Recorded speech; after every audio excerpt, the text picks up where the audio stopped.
secretary of this national seminar and secretary IDA Eastern UP chapter. The birthday of Dr. Verghese Kurian, the man who had a dream and in the process of fulfilling the dream transformed the life of millions of farmers in this country and gave us the name that all of us know as Amul. It's an honor and matter of great privilege that all of you are here on this platform, all the greatest mind of dairy industry, to discuss the possibilities of innovations and advances in value addition of functional dairy products, which is also the title of our national seminar, and to take the legacy of Dr. Verghese Kurian ahead. The world, especially after pandemic, need food that provide more than nutrition. And this would serve as a platform to discuss the possibilities of the same. Now, one more man, Pandit Madan Mohan Malviya, had also a dream, and Banaras Hindu University is that fulfilled dream. So, we will begin our ceremony by honoring both the great minds, Pandit Madan Mohan Malviya, and paying our tribute to Dr. Verghese Kurian. So I request the dignitaries on the dais to garland the bust of Mahamana ji and also light the lamp to begin this ceremony.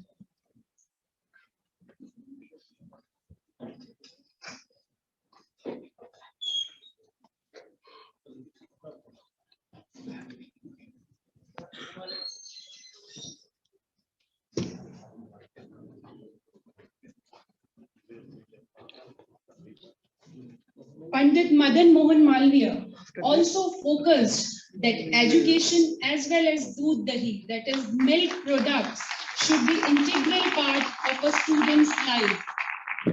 So it's a day to celebrate both of these visionaries that have brought all of us today here.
Thank you, sir. Thank you, ma'am. Thank you, sir.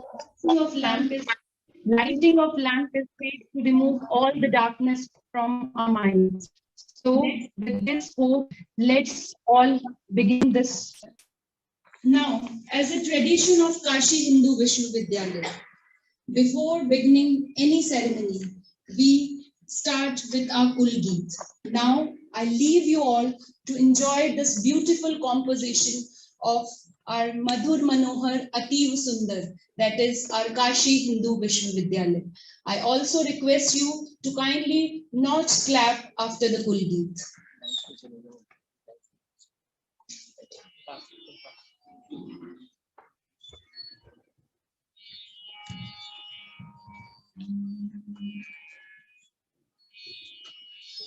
Madhuri Manohar Ativ Sundar Rajadhani Rajadhani Madhuri Manohar Ativ Sundar Rajadhani Rajadhani ये तीनों रूपों से न्यारी काशी सुज्ञान धर्म और सत्य राशि बसे है गंगा के रम्य तट पर ये सर्व विद्या राजधानी राजधानी नहीं है ये पत्थर है विश्वकर्मा का कार्य सुंदर रचे है वेदा के भव्य मंदिर ये सर्वश्रेष्ठ राजधानी राजधानी यहाँ की है ये पवित्र शेषा की सत्य पहले विराट रक्षा बिके हरिश्चंद्र यहीं पर ये सत्य शिक्षा की राजधानी राजधानी मुक्ति पद को दिलाने वाले सुधर्म पथ पर चलाने वाले यही भले भोले शंकर ये राज ऋषियों की राजधानी राजधानी सुरम्य धाराएं परुलासी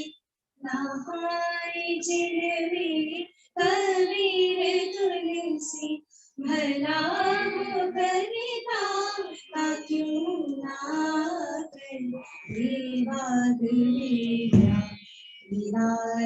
राजधानी राजधानी विविध कला अर्थ शास्त्र गायन गणित खनिज औषधि रसायन प्रतीच प्राची कामेर सुंदर ये विश्वविद्या की राजधानी राजधानी ये मालवीय जी के देश भक्ति ये उनका साहस ये उनकी शक्ति ये मानवीय जी की देश भक्ति ये उनका साहस ये उनकी शक्ति प्रकट हुई है नबी होकर ये कर्मवीर राजधानी राजधानी मधुर मनोहर अतीव सुंदर ये सर्ववेदा की राजधानी राजधानी मधुर मनोहर अतीव सुंदर ये सर्ववेदा राजधानी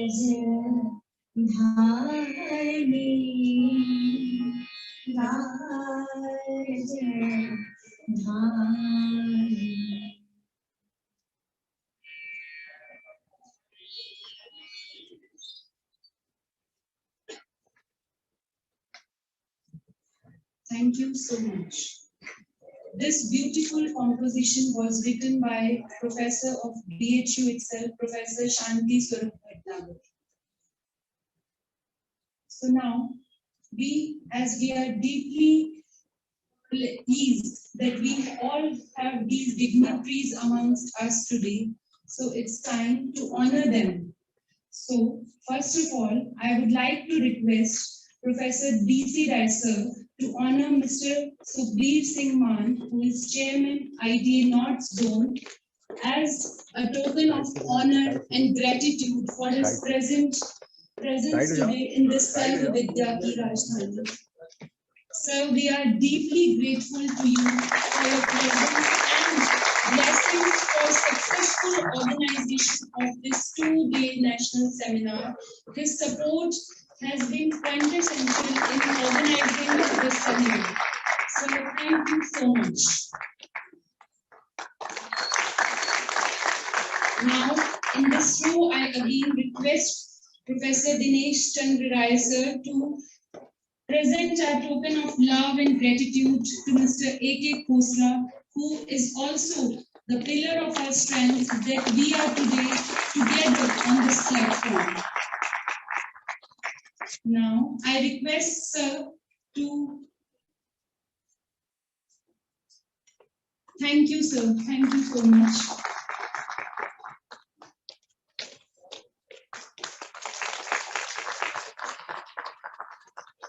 Professor Yashwant Singh sir, Director IAS, has always been our guiding spirit. He is always there for all our functions and ceremonies. So thank you for presiding over all our important conferences and seminars. Thank you, sir, for your support.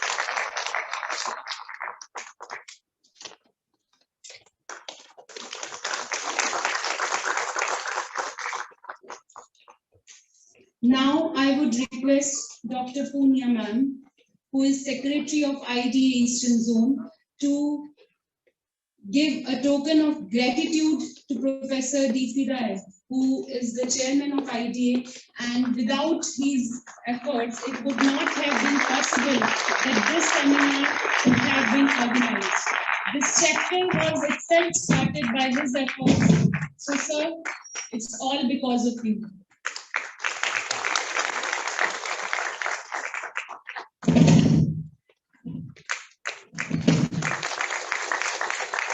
Ma'am, I again request you to give a token of honor and thanks to Professor Anil Kumar Chauhan, Head Department of Dairy Science and Food Technology, who has always been supportive for all such organizations, all such conferences. Thank you, sir.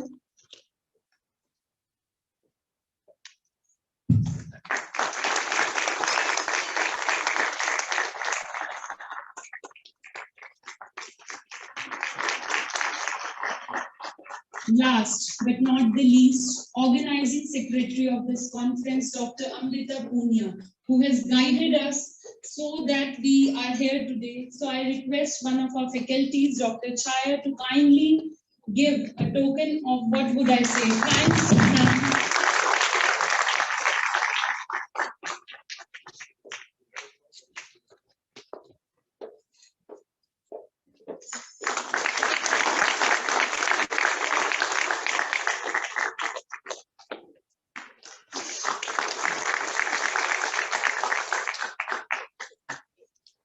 Thank you, ma'am.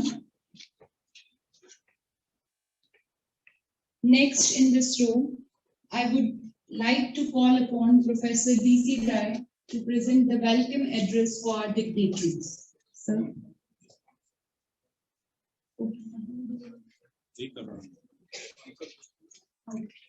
So, as requested by sir, so we would, in the row of welcoming and honoring our guests, the most important for any ceremony are the sponsors. We all know that. So we would like to call upon stage Mr. Jay Agarwal, who is MD GAN Dairy and is also a platinum sponsor. So, ladies and gentlemen, a huge round of applause because he is the man behind the program. So, I request DC Rai sir to present the token of thank you and gratitude to Mr. Jay Agarwal.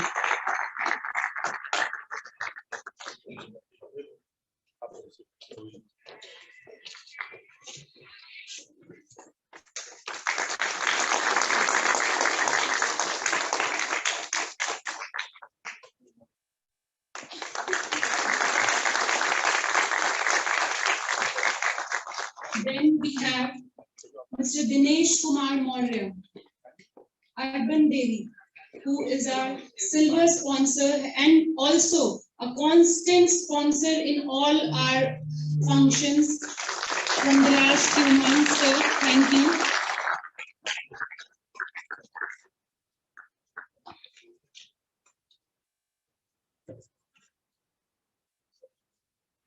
A huge round of applause.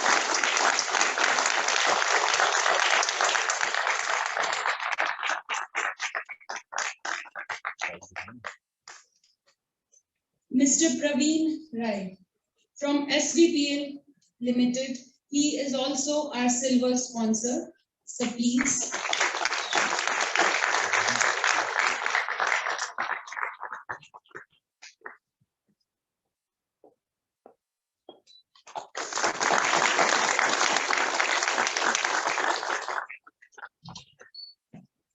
Thank you all.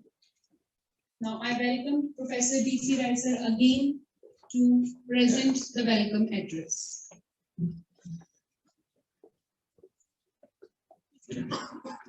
Namaskar. Very good morning to all of you.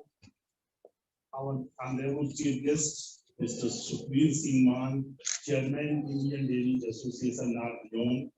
Our guest of honor, Mr. Ajay Kumar Khosla, Vice President, IDA.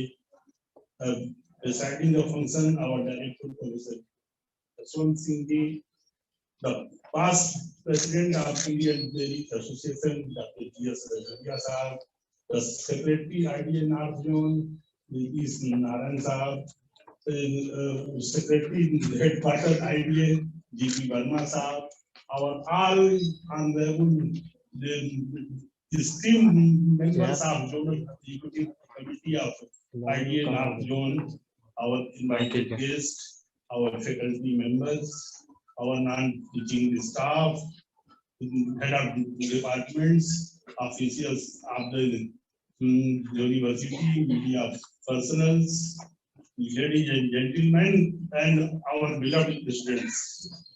It's at the outset, it's my profound privilege and first duty to welcome you all in the inaugural session of National Seminar on the occasion of National Milk Day on the topic of innovation and advances in creation of functional dairy foods on my own behalf, on behalf of IDA Eastern UP chapter, on behalf of the Department of Dairy Science and Technology, and lastly on behalf of this great university, Varanasi University. The department is celebrating today National Milk Day to commemorate 101 birth anniversary of father of white revolution in India, Dr. Burgess Kurian, also known as the milkman of India. He was the main architect in Operation Flood program, which boosted Indian dairy industry towards the status of the country's largest self-sustaining industry and induced the dairy cooperative movement in the country. He was born in Kerala on 26 November 1921 to a wealthy Syrian Christian family. He is created with industrialization, dairy production, and founding the Amul brand. The main aim of Operation Flood program was to increase milk production in the country, augment the rural incomes, and providing reasonable prices for consumers to improvise their livelihood. Due to Dr. Kurian work, India surpassed the US to become the world's largest milk producer in 1998. Currently, the Indian dairy industry, as per Economic Survey of India, is being ranked first in milk production around 210 million tons annually, contributing about 23% of world milk production, empowering more than 8 crore dairy farmers, and contributes 5% of the national economy. Milk production in India has grown at the rate of 6.2% per year, and all of this is achieved today because of Dr. Burgi's brilliance of initiative in making India self-sufficient in milk production. His idea doubled the milk available for every person and increased milk output fourfold in 30 years. For this immense contribution in the dairy field, the government of India conferred him with Padam Vibhushan, the national in the country. The National Milk Day has been observed in India since 2014. I ensure that this one-day national seminar will be beneficial and fruitful to every participant, especially our students and young entrepreneurs, and hope they will enjoy all the lectures which will be delivered by the expert from dairy industry. The seminar will provide updated knowledge of production and processing of dairy and related products using advanced technologies. In the last, I again welcome you all in the Sarv Vidya Ki Rajdhani in Varanasi University and in Kasi, the abode of Baba Vishnath and Ma Annapurna. Thank you and thank you.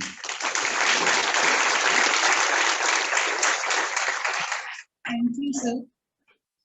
India's flourishing dairy industry also faces many challenges like hygiene in milk production, as well as misconceptions regarding the dairy products by the agencies that are promoting vegan diet. Also, Dairy Net Zero, that is the global initiative by the dairy industry to tackle climate change and make dairy system more sustainable and contribute collectively to the sustainable development goals. That's why the theme of this national seminar has been kept by keeping these points in mind. So now I request Dr. Amrita Punia to come on the dais and acknowledge all of us about this national seminar. Ma'am, please. Thank you, Dr. Ankita. Most esteemed chief guest of the event, Sri Sukhpreet Singh Man, Chairman, Indian Dairy Association, BHU, esteemed Vice President, Indian Dairy Association, Mr. A.K. Khosla sir, our esteemed Director, Institute of Agricultural Sciences, Professor Yashwant Singh sir, respected Chairman, Eastern UP Chapter, Professor D.C. Rai, respected Co-Chairman and Head of the Department, Professor Anil Kumar Chauhan, seniors, colleagues, participants, and dear students. A very good morning to all of you. I, Dr. Amrita Punia, the Organizing Secretary of this seminar, takes privilege to appraise you all about the various events organized during the two-day national seminar. The theme is Innovations and Advances in Valorization of Functional Dairy Products. As all of you are aware that the National Dairy Milk Day is celebrated on 26 November every year to pay tribute to Dr. Varghese Kurien's birthday. He is known to bring the white revolution. I think everyone is aware about this to India. In 2022, this year will follow the theme of achieving Dairy Net Zero that has been already discussed. This means that the day aims to reduce the greenhouse gas emissions by the dairy industry over the next 30 years. The theme also marks the need to improve the waste management in the dairy sector in order to make the industry more sustainable. On this occasion, A two-day national seminar is being organized by Department of Dairy Science and Food Technology, jointly associated with Indian Dairy Association. And till 24th November, I am updated, more than 150 participants have registered for this event. On 25th November, an awareness rally was organized by the students and faculty members. The theme of the rally was clean and safe milk for everyone.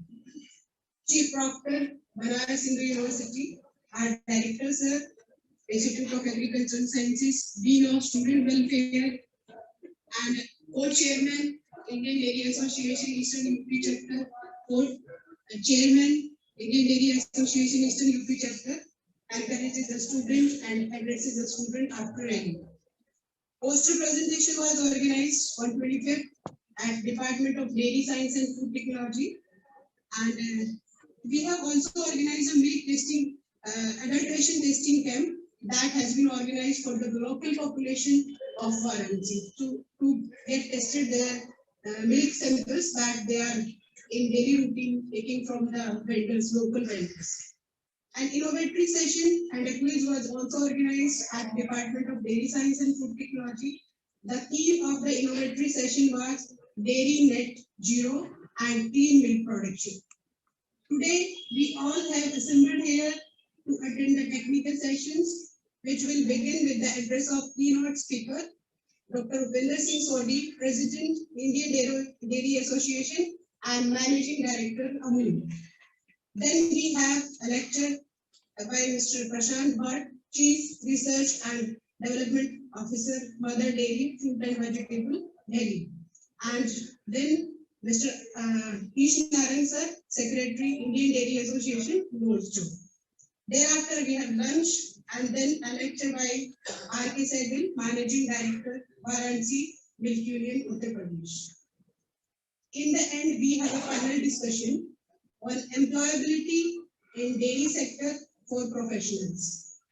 I wish to highlight an important fact about this seminar that makes this seminar a unique opportunity as compared to the other seminars. That is, this seminar provides opportunity in which the students, faculty members, and industry delegates are interacting with each other on equal platform. The students are directly interacting with the entrepreneurs, employers of the dairy sector. This interaction will surely help the entrepreneurs to identify the cream out of milk. And the cream, who is the cream? Are BHU students and especially the students of Department and Food Science. In the end, I wish to extend my gratitude to Mr. S.S. Man Sir, Chairman, Indian Dairy Association, North Zone, our Director Sir, Professor D.C. Rai Sir, Chairman, Indian Dairy Association, Eastern UP Chapter, Professor Anil Kumar Chauhan Sir, Vice Chairman, Indian Dairy Association, Head of the Department, to provide me this opportunity to be part of this ceremony. Thank you and Jai Hind. Thank you, ma'am. Thank you so much.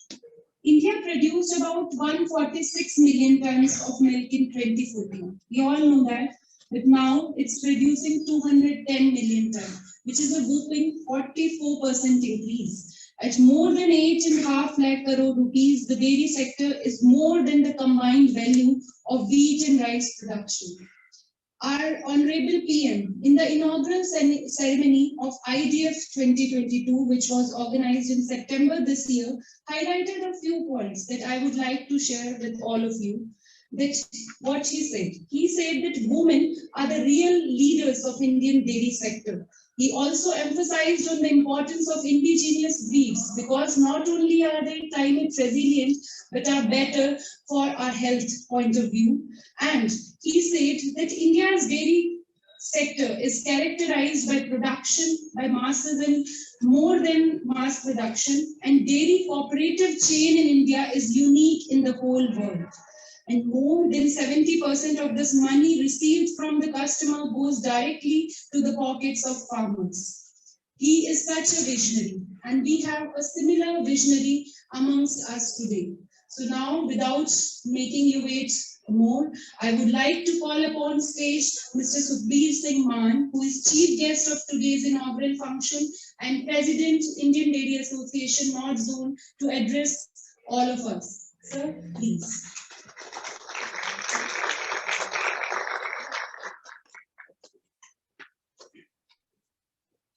Good morning, everybody.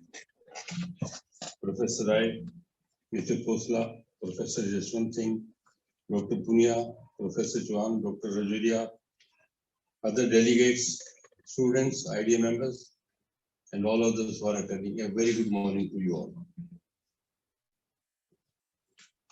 I'm not my qualification. I'm a simple graduate from NDRI way back in 1970. I think half of you won't be there that time. And talking about such subject in presence of such intelligence would be wrong practically. So I'd be talking, but I know better because my core competence is entrepreneurship. Many students would like to be entrepreneurs. So let me enlighten you about what you face if you become an entrepreneur. First of all, if 100 people join the business, 98% people fail in 6 months to 2 years. So you are left with 2%. And out of that 2%, 1.8% just survive. Just survive means either they evade GST or ye chori, wo chori, survive. They don't make profit. And 0.2% are success. When we see that 0.2%, then everybody says, oh, I can be like this. But we forget that 99.8% who have failed on the way. So anybody who want to be entrepreneur, I'm not discouraging anybody, but I'm just questioning the price is high. And if you want to be entrepreneur, first be prepared to fail. Because failure is going to be there, maybe in some field or the other. From day one, if you don't have a background of silver spoon bringing up, or with enough money, financial strength, financial muscle, then failure chances are more than anything else. Another problem when you face when you go as an entrepreneur is finance. If you expect banks or financial institutions come to your rescue, please don't go for entrepreneurship. They would only come to your rescue when you are half done. And by then, like if you have to contribute 25-30% of your finance, by the time their money comes, your finance is already gone. Nobody will come to your rescue except some private bank.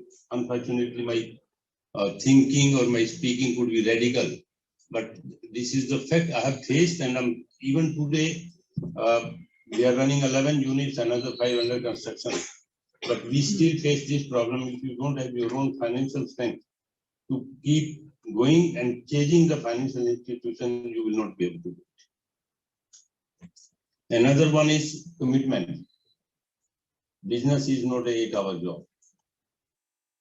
It's a commitment. You will be ignoring your family, your children, your social circle, and that time even your health. There had been time, though it's a personal matter, let me tell you, my mother died, and our very next day I was called in Haryana Financial Corporation. That was my first venture. Very next day, the choice was either I sit with my village folks and my relatives, or I go there. That time it was every 6 months there was a screening committee.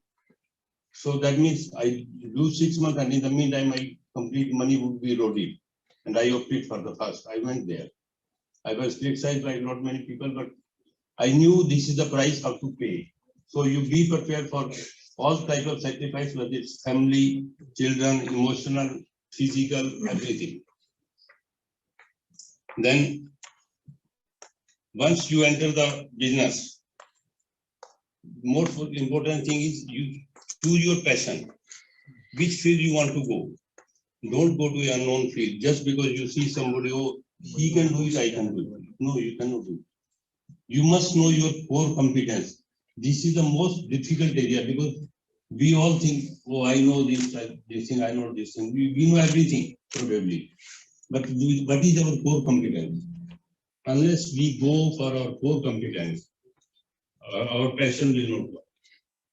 Just passion is not enough. Core competence is more important. That's the reason we are hardcore manufacturing people.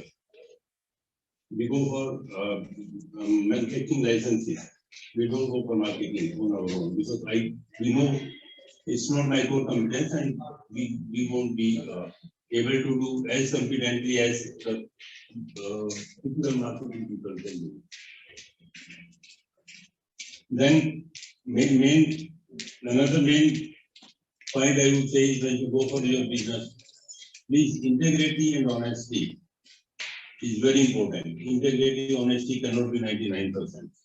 A soldier fighting on the border can't be honest to his country 99%.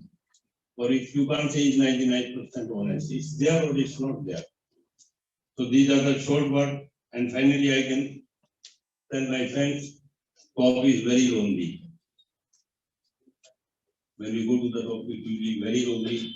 And when you see at your back, you see you have missed many your social, physical, emotional moments.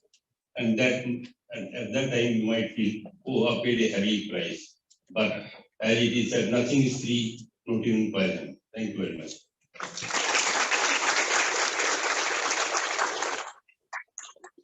Thank you, sir.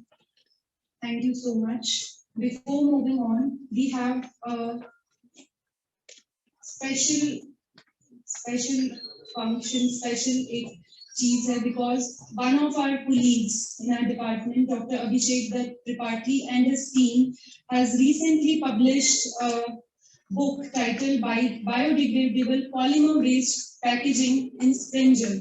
And the co-authors of this book are Professor Dinesh Chandra Rai and Veena Paul. So I request them to come over to the stage for the book launch.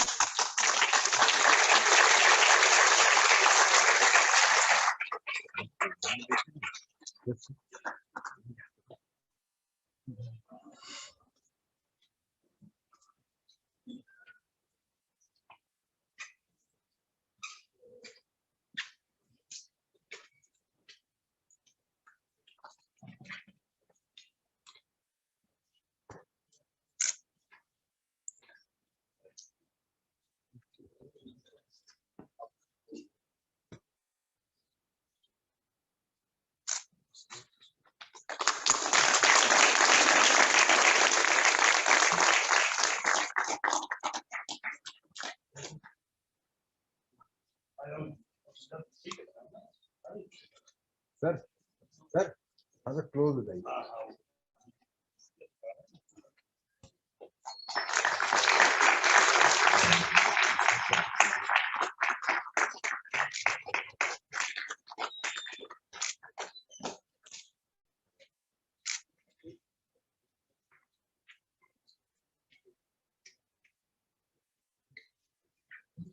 Thank you all.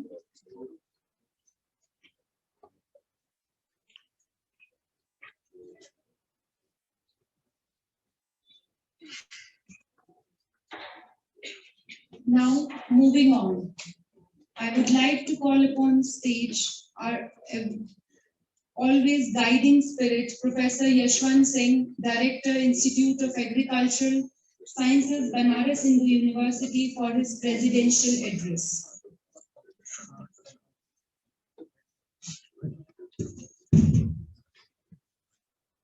कृषि विज्ञान संस्थान शताब्दी पेक्षागृह में आयोजित राष्ट्रीय दुग्ध दिवस 2022 के इस सेमिनार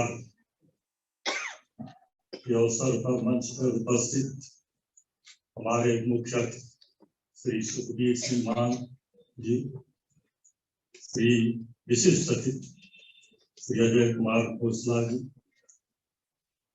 फूड साइंस और डेयरी टेक्नोलॉजी डिपार्टमेंट के विभागाध्यक्ष श्री अनिल कुमार चौहान जी, पूर्व विभागाध्यक्ष श्री सोमनाथ सेमिनार के संयोजक मिस्टर दिनेश चंद्र राय जी, डॉक्टर अमृता पुनिया, शताब्दी प्रेक्षागृह में बैठे हुए हमारे सम्मानित अतिथि कृषि विज्ञान संस्थान के अध्यापक सभी प्रतिभागीगण, मैं सर्वप्रथम कृषि विज्ञान संस्थान के निदेशक की हैसियत से अपने सभी अध्यापकों की तरफ से, समस्त सदस्यों की तरफ से मैं आप सभी का हार्दिक अभिनंदन और वंदन करता हूँ।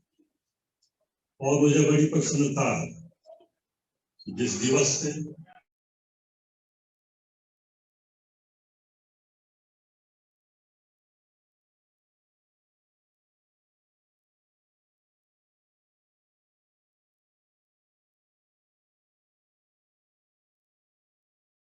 मेरे व्यक्तिगत विचार मैं आपसे बात शेयर करना चाहता हूँ।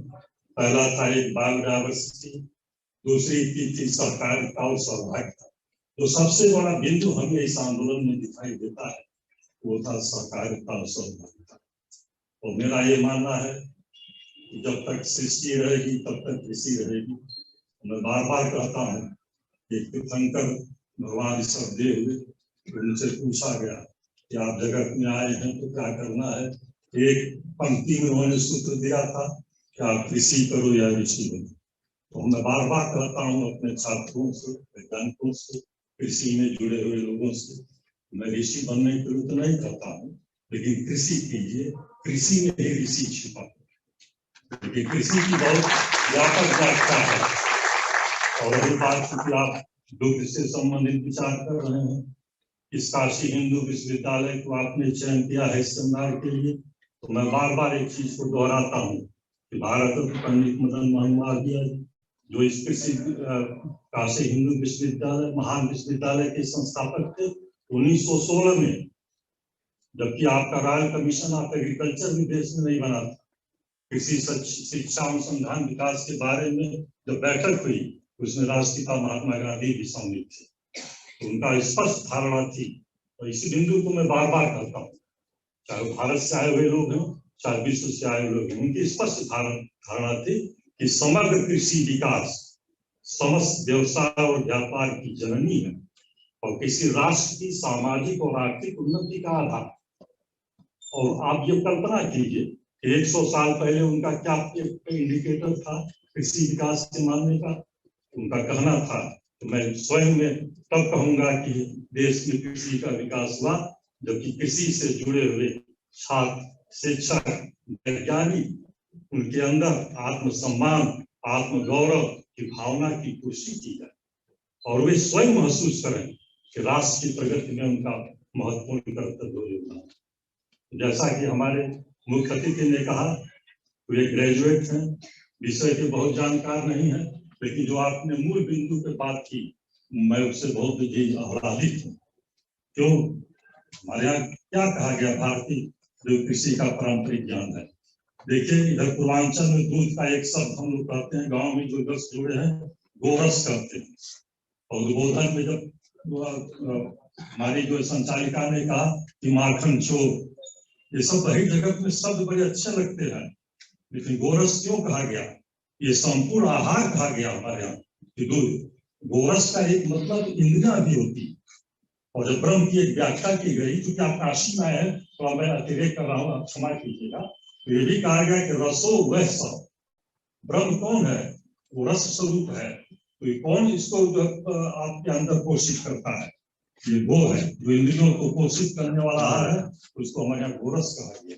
दूध की ये महत्ता थी। तो जो आप ये आयोजन कर रहे हैं, जो आने वाले भविष्य में जो आम जनता की, जो हमारे कृषकों की जो एक होती है, आम का यही होता है हमें दूध शुद्ध मिले, मिलावट मिले। मंच से तो मैं ये नहीं कहना चाहता हूँ क्योंकि आप जो प्रबुद्ध वर्ग है, कभी कभी तो हमारा ग्रामीण ये कहता है कि सर पानी मिला हो तभी चल जाएगा, लेकिन और कुछ मिलावट नहीं। लेकिन आज बाजार में जिस तरह की चीजें दिखाई देती हैं दूध को लेके, वो हम लोग के लिए चिंता का विषय है।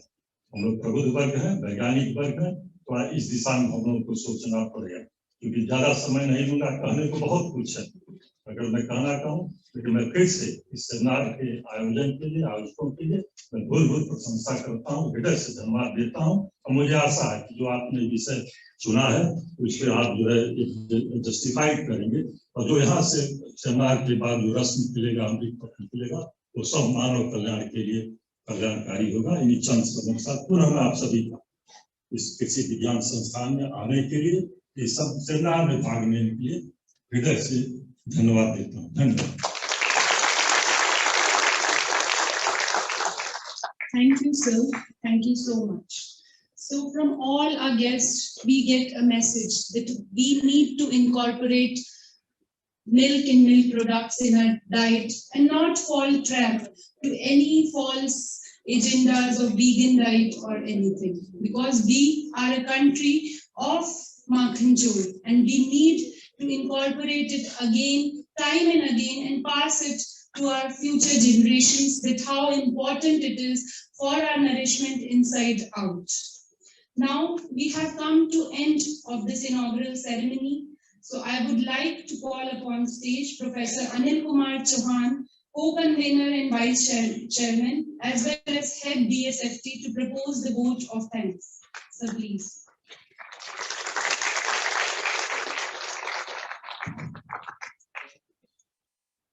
Thank you, Dr. Amita, for giving me this chance to propose the vote of thanks in this national seminar, jointly organized by Department of Science and Food Technology and Indian Dairy Association, Krochon. Our most respected Sri S.S. Mansar, Chairman, Indian Association, Indian Dairy Association, Krochon. Equally respected former President, Indian Dairy Association, Dr. G.S. Rajoria sir, Dr. A.K. Khosla sir, our Dynamic Director, Professor Yaswant Singh sir, Dr. G.S. Kanodia sir, S.C. Kanodia sir, special guests from all over the country, invited speakers, respected dean student, Professor A.K. Nama sir, Chief Doctor sir, Professor Arvind Singh, senior professors, media persons, sponsors, my young budding students, ladies and gentlemen. At outset, I express my sincere thanks to our chief guest, Sri S.S. Mansar, for accepting our request at a very short notice to be the chief guest in this 2 days national seminar. Sir, your idea input is very valuable for our scientific and industry are sitting over here. We are also thankful to our Honorable Vice Chancellor for giving the permission to organize this national seminar in this great temple of learning in the holy city of Varanasi. We are highly thankful to our invited speakers, special guests, senior persons from dairy industries, sponsors, for accepting our request, scientists for accepting our request and delivering their best. I express my personal regards to our very dynamic director, Professor Yaswant Singh, for motivating, encouraging, inspiring to us to organize each and every events of this seminar in beautiful manners.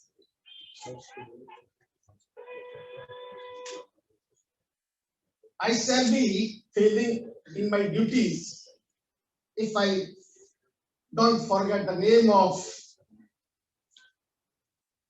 Dr. D.C. Rai,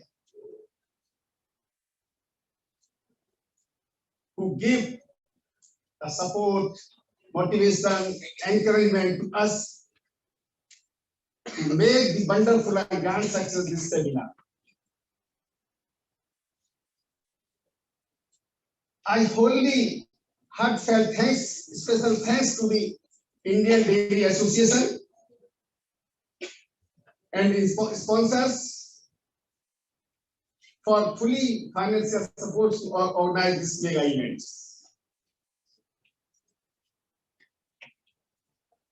I also express my sincere thanks placed on records to our Chief Proctor, the students for sparing their valued time to be present in this mega event, sir. Thank you so much, sir.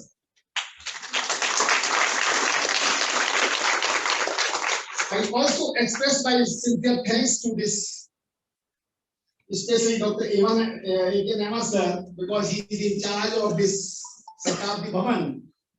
Immediately provided give the permission to organize this mega event. The staff also.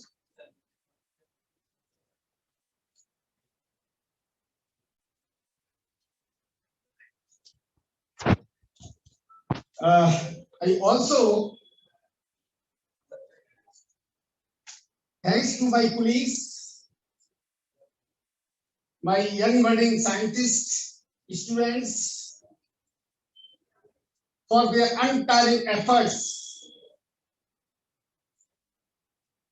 to organize this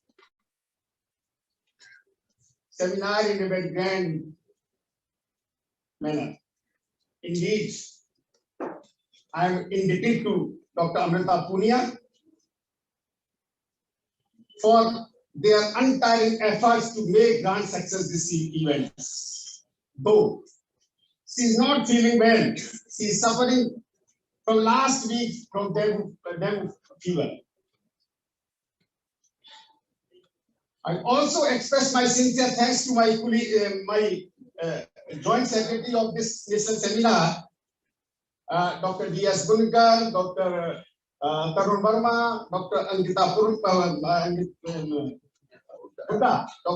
Hooda, for strive hard day and night to organize this seminar in a successful manner.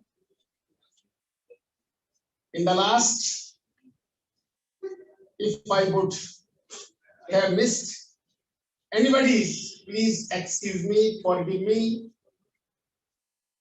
Once again,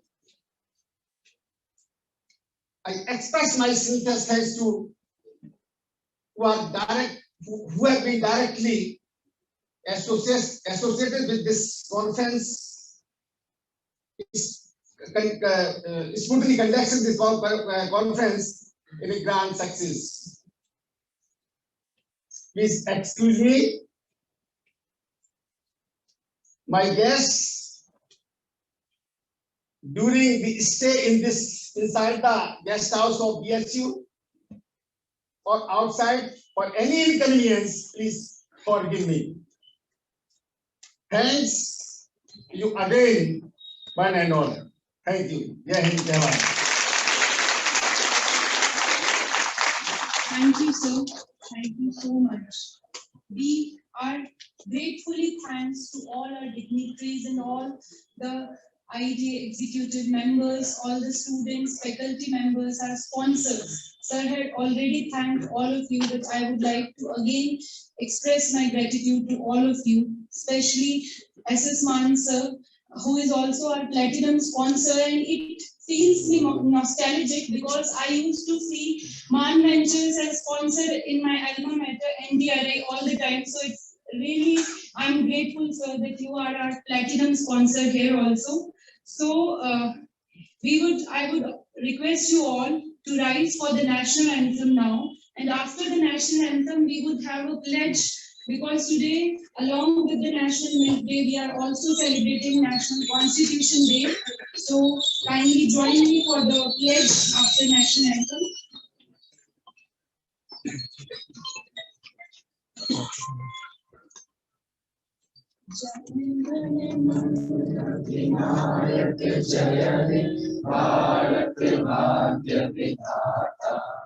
Punjab Sindh Gujarat Maratha Dravida Utkal बंगा विंध्य हिमाचल यमुना गंगा उच्चल जलधि तरंगा तब शुभ नामे जागे तब शुभ आशीष मांगे गाहे तब जय गाथा जन गण मंगल दायक जय हे भारत भाग्य विधाता जय हे जय हे जय हे जय जय जय जय हे. Kindly raise your hand forward for the.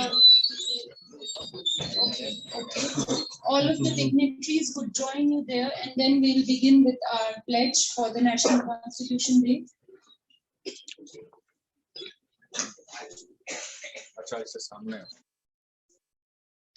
Okay, sir. Go ahead. Welcome everyone again to this first technical session of today. We are celebrating the National Milk Day, and who better to be our first speaker of the day than Mr. R.S. Sodhi, the person behind the whole 6,000 crore to 60,000 crore story. I think Amul as a company, as a cooperative, is the shining light of the Indian FMCG sector. We all can learn a lot from Amul, from the organization, I would say, at large.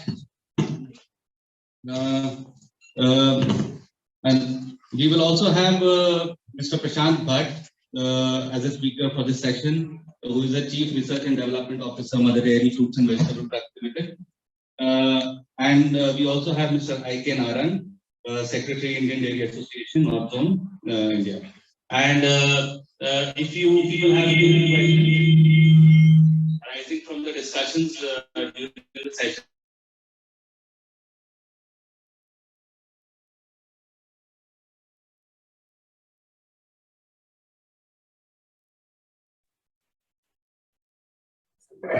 Namaskar, good morning.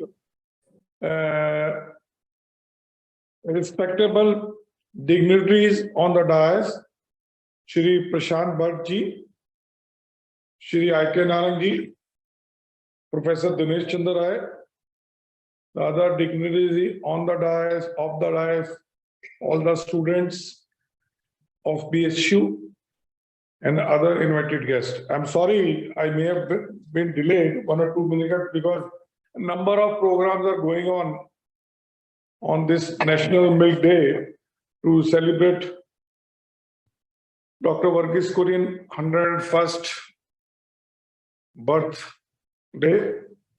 And I'm extremely happy that BHU is organizing, the Dairy Science Institute has organized with the IDA North Zone to celebrate National Milk Day at Varanasi. Well, in today's my talk,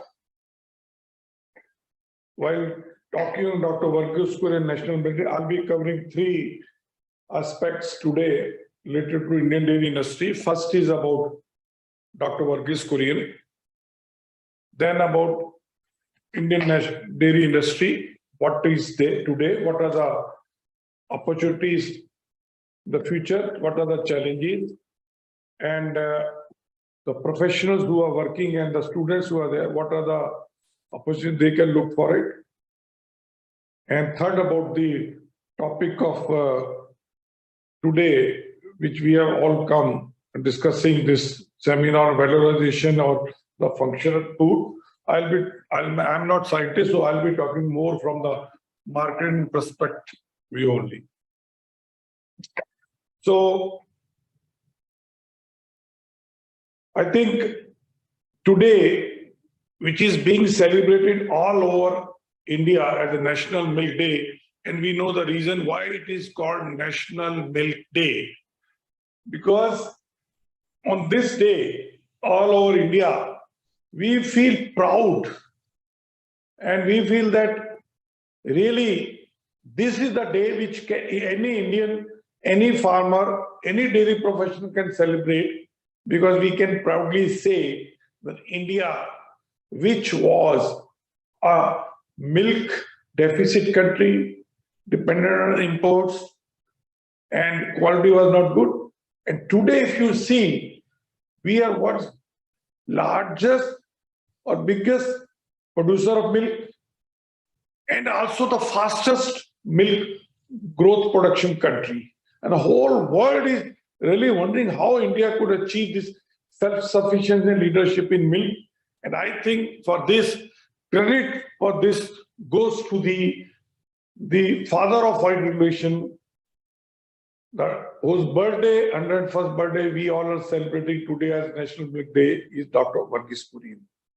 Dr. Varghese Kurian, he was called a visionary. See, generally this visionary word we put against everybody. If somebody has done one small thing, some startup has started and which is working okay, nobody knows tomorrow whether it's benefit or anything, people start putting visionary. But if Dr. Varghese Kurian was the one person who really deserved the visionary word after his day. See, otherwise you can, I can tell you few, anecdotes, how visionary he was. You can understand, he was from a very well-respected family. His uncle was Tata Sons chairman, his father was a very big officer in defense, very well-to-do, wealthy family. After graduating from metallurgy in Guindy Engineering College, today IIT, and then gone to Michigan State University for masters. And after completion, when he came back to Anand by just chance, and imagine, he could stay back, he could join an organization in a city, Anand, which is less than 10,000 population, and it was like a village. And a startup that time. See, Amul started in late 1946, and in 1949, when Dr. Varghese Kurian came, it was just struggling. Few 1,000 liters milk it was collecting, and small shed, and it was operating. And you would tell me in today world also, if somebody tells you have come from Michigan, USA, you go to a small village and work in such a small organization, you will think, what is my future? But he could see the future. That this is the place which will make India world largest producer. Every Indian will feel proud of it. And then we know his vision, besides what Dr. Shri Tirumdas Patel was the founder of Amul, and he started Amul. He was a political leader, but very selfless, dedicated. But he could understand that this is the person who will make what I'm dreaming out. So he could motivate him, he could retain Dr. Varghese Kurian, he could protect Dr. Varghese Kurian from all people outside and give him total freedom. And that is why today what we see is Dr. Kurian remembered. I think credit goes to Shri Tirumdas Patel, because leadership is what Tirumdas Patel, who could identify, could see the spark in Dr. Varghese Kurian. And we know out of his vision what we have created. Amul, then National Dairy Development Board, then Operation Front 1, 2, 3, a number of institutions. Today when we had the cycle rally at Anand, about more under 800 people joined, and that cycle rally started from IRMA, created by Dr. Varghese Kurian, a #1 institution in rural management in India. Then from there it went to National Cooperative Dairy Federation. Then it went to Anandale, the best school in this part of Gujarat. Then to National Dairy Development Board, which brought the white revolution. Then it went to the student dairy, Vidya Dairy. It was also Dr. Kurian's idea that if really students, dairy science students should have real knowledge, they should run a commercial dairy. And that dairy is today handling 3 lakh liters of milk per day.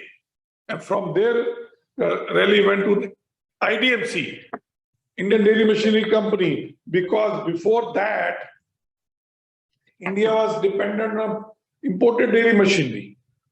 So that, and after end, it went to the Amul Dairy.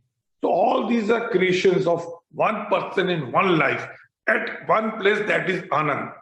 I'm not talking about number of institutions he has created in all states. You go to, I was there yesterday at Bangalore, Nandini, #1 brand, 85 lakh liters per day collecting, or Avin or Milma, or you go to Bihar, Sudha is there, you go to Punjab, Verka is there, Rajasthan, Saras is there. Any state you go, Dr. Korean creative institutions are there, and then Indian Immunological, Mother Dairy, and number of. So I think this is the really visionary work. I mean, the other issue I think today whole world is realizing, and especially all Indians. I mean, suddenly we all are realizing the importance of Atmanirbharta or vocal for local. And I think Dr. Korean practiced this, implemented it, and shown the results more than 50 years back when Operation was replicated. Then Amul, which started based on small farm, that is also Atmanirbharta vocal for, because it was the model created in India only. Then how farmers can own not only milk production, but also processing and marketing in the same supply chain ownership. And then, you know, later on when milk collection started, there was no technology. Dr. Varghese Korean and his friend H.M. Dalaya, who are also returned from the Michigan, USA, they both developed technology for drying of buffalo milk, because you all are dairies, you know how much milk solids are more in the buffalo milk, and later on for buffalo cheese.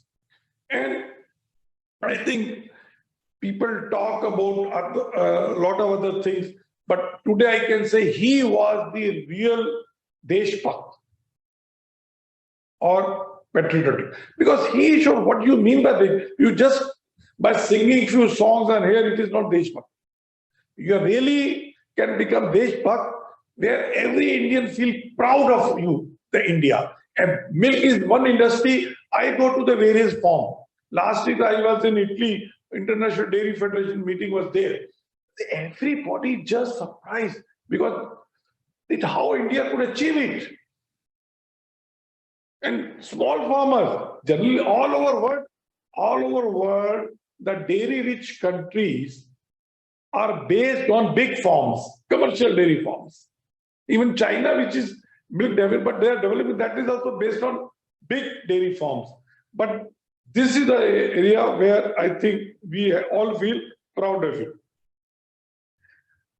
The other thing which with Dr. Varghese Korean, because let me tell you, I was very fortunate because I had a direct interaction with the personal, very scene, working with him, learned from him for 30 years. Initially 2 years when I was joined IRMA, and then later on when I joined Amul. There are a number of qualities of Dr. Varghese Korean or value system which I think any professional in any field, I'm not saying you are going to work in dairy or anything, anywhere you go if you work, it is basically these are, first is the excellence. Anything you do in any area, whether quality of education, the quality of dairy plants you are building, quality of machinery, quality of housekeeping, everything, it has to be excellent. I mean, you can see any institutions which Dr. Varghese Korean created today. When I said 9 institutions which we stood today, each are excellent. Technology-wise, architecture-wise, even today, also after 50 years, maintenance-wise. The second area which Dr. Varghese Kurian emphasized maximum. And I remember personally because one incident when we were passing out of IRMA and placement was going on, people were talking, what will be the placement, this, that. And Dr. Kurian used to visit IRMA very frequently. So one of my colleagues asked Dr. Varghese Kurian, sir, you are the chairman of Amul, NDDB, IDMC and other things. What do you look for when you recruit any professional? So you know what he said? He said 3 things I look for when I recruit anybody. And what are those things? He said, integrity, integrity, and integrity. So that is the emphasis he used to give. And he said, you see, he said, integrity is the prime importance. Thoda medium bhi chalega, low bhi chalega. But if somebody is with doubtful integrity, he or she is not fit for a farmer's organization, because here owners are not very literate. Owners may not be smart. Owners may not be knowing the new things about the business. So we need the highest standards of integrity. The other thing, which I think a lot of people talk but don't exhibit, is farmers' interest and consumers' interest. So he was a fellow who could understand that if India has to develop, especially the rural economy, you need a very sustainable and dependable livelihood for the rural people. And animal husbandry or dairy is one area which can really create good source of income. And the other side said that we have to create such a supply chain for this milk produced so that it reaches to the consumer with minimum value addition. So consumer also get a very good product by using the latest technology in processing, packaging, logistics and distribution, but at an affordable price. So that farmers produce more because they get good, stable and reasonable price. The other side, consumer is getting good product at reasonable, affordable price. So consumer will consume more. So farmers will be encouraged to produce more. So both will prosper. And today when India is developed so much, the reason is the most efficient supply chain in the world. A lot of foreign companies have come to India and maybe they have before us. But they could not get the success, or they have to wind up is basically because they could not match the supply chain of Indian dairy companies, whether corporate or cooperative or the private. And I think what credit for this goes to Dr. Varghese Kurian for laying down the foundation for this. पूरा दिखाओ, लोग भी दिखाओ ना, कम करो उनके पास access. Okay, sorry. The other value system which I think we always have to learn a lot is his faith in the professionalism, faith in the professionals. So, I mean, he had so much confident trust in the young professionals that they are the people who can build India tomorrow. So that is why when IRMA was founded, and so that it can create young professional or the various institutions which we have. One area which I think we always remember and we were always very scared is very, very strict discipline or timeliness. I mean, in Dr. Varghese Kurian, any meeting, if we have to go, one thing is we have to well prepared. We have to well prepared because he can ask any question. And let me tell you, when he comes to the meeting, he will not carry any paper, everything in his mind, because he has already read the brief before entering the meeting. Nobody could dare enter in his meeting either before or after the time. You have to go exactly at the same time. If you go early, wait somewhere out. But if 10 o'clock means 10 o'clock, because I think that is the one thing he said, as a professional, you had to be very, very disciplined about the time. Not only yours, But I think these are the things which I think number of things which has made what Amul is today and what are the other institutions, what Dr. Kurian has corrected. And today, when we all are facing, one biggest problem is in India today is India is developing, India is growing, but Bharat, the rural India, is not growing at the same pace. So relevance of Dr. Varghese Kurian business strategies and his vision is becoming more and more.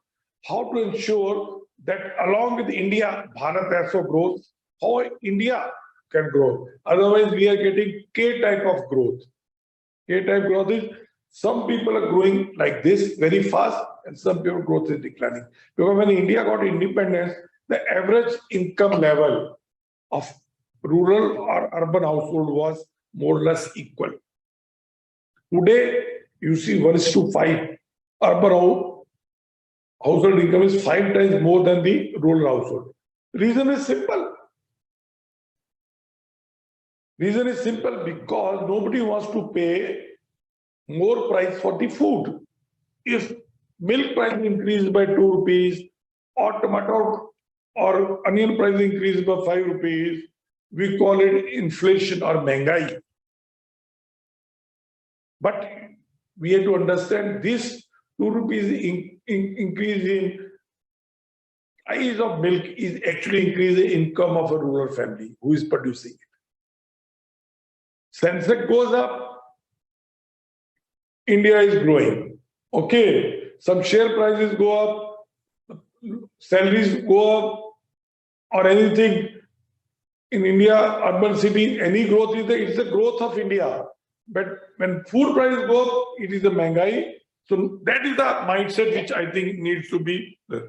And I think also all the political and policy leaders, policy makers have realized the importance of cooperatives.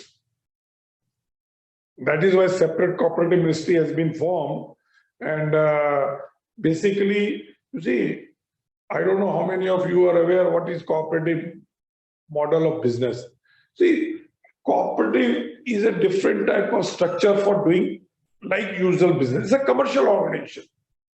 Like you have got a ownership company, partnership company, public limited, private limited, any company you name, you see on the share market. It's like that. But its structure is that it is registered under Cooperative Society Act. The difference is that in this cooperative company or society, shareholders, each shareholder got the same power, one share. And mostly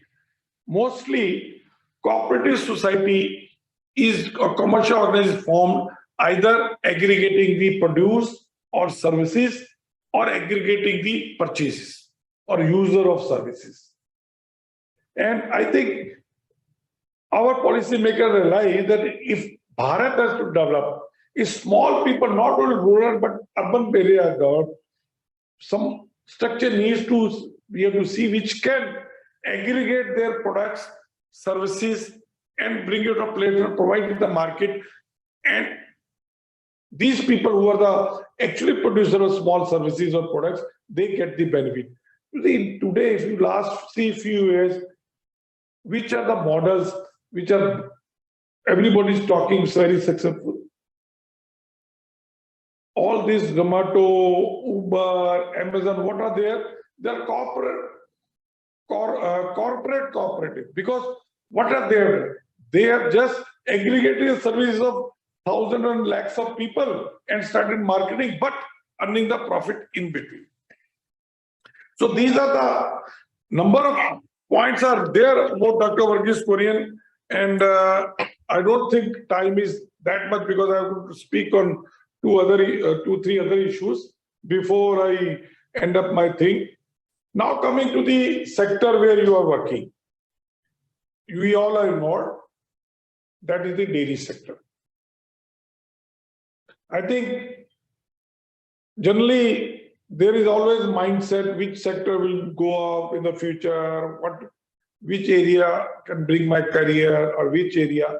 You see, food is one sector which is there since the Srishti is there. And it will be there till this universe is there, and till number of stomachs are there. If today there are around 800 crore stomachs, which is the food market, in another 25 years it will be around 900 crore. So you can understand that is going to be the market. And India today is 138 crore. And as per the estimates, another 25 years, this will be around 150 crore or 155 crore. And with more money to spend, and organized poor market is one market which is going to grow leaps and bounds.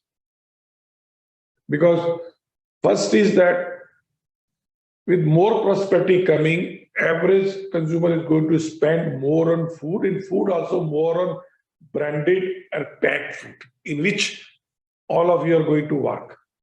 And dairy is the most important. Because dairy is such a product or such a food which meets all the parameters of a good super food. What are those? One is the taste. Anybody eats food for what purpose? Taste. If you see among the whole food basket, dairy is such a food which is basically provide taste to the any food. Ghee, butter, milk. You make all recipes out of these products because it gives taste. Cheese. So these are going to be, I mean, you can't expect there to be any recession. It's a recession-proof industry. So I feel we are lucky that we are an industry which we feel कि आने वाले time में कभी नीचे नहीं जाएगा. Otherwise क्या होता है आज आप किसी ज्वाइन करो पेटीएम जोमेटो पर, you don't know whether होगा कि नहीं होगा. Industry पूरी खत्म हो जाती है. So one is this industry is going to be there. Second is that what is happening is, especially in India, with more affordability and prosperity coming, food habits are upgrading from cereal based to the fat and protein rich diet. In India, fat, protein, no doubt, it can be covered by dairy and poultry and meat, etc. But because of 50% people population, dairy is static. And third thing about dairy, very important, is that it's very, very affordable and available. We produce locally. आप जहाँ भी रहते हैं, within 50-100 kilometers is produced. So you have to import or you have to depend. It is everyday produced, everyday consumed. So that way. Now coming to the Indian dairy industry. Today you are the student, you know 210 million metric ton we produce, and world largest producer. But you know, I won't take you back 40, but just 50 years back. 50 years back, we were producing in only 24 million metric ton. And we were dependent on imports.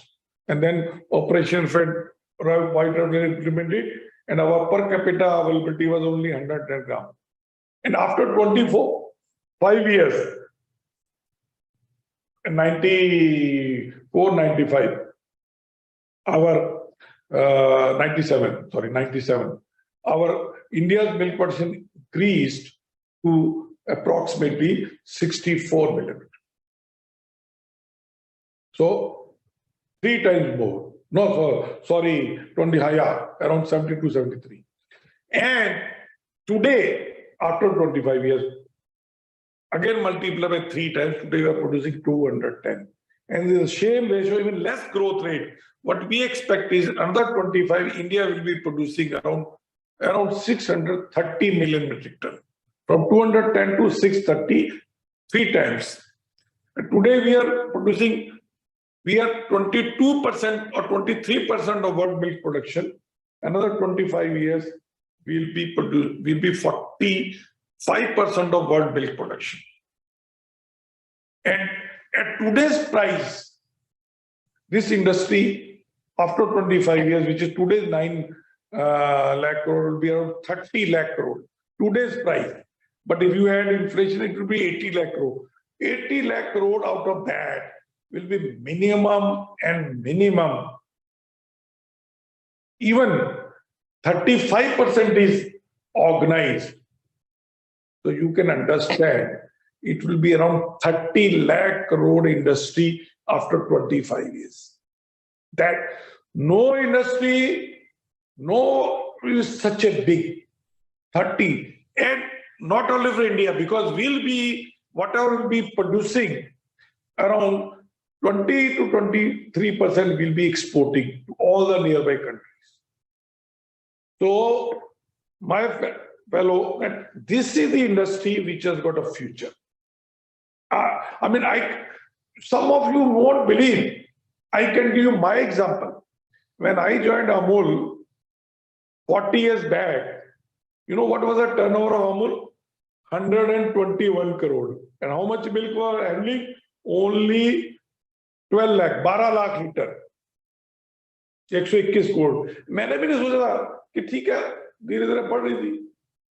और after 40 years, what was our turnover last year? 61,000 crore, and we are handling around 280 lakh liters per day.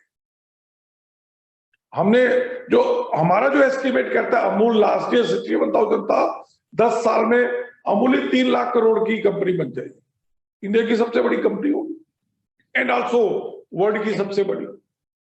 So India is going to become dairy to the world, and dairy professionals who are involved in dairy industry, whatever way, they are going to become the dairy professional to the world. So like we have got in IT all over, so India will be known all over world in food category for the dairy. So these are the things. Now coming to the last point of my talk on innovation and advances in valorization of functional dairy products. I'm very happy that this topic, which is being chosen for today, National Milk Day, is very, very relevant today.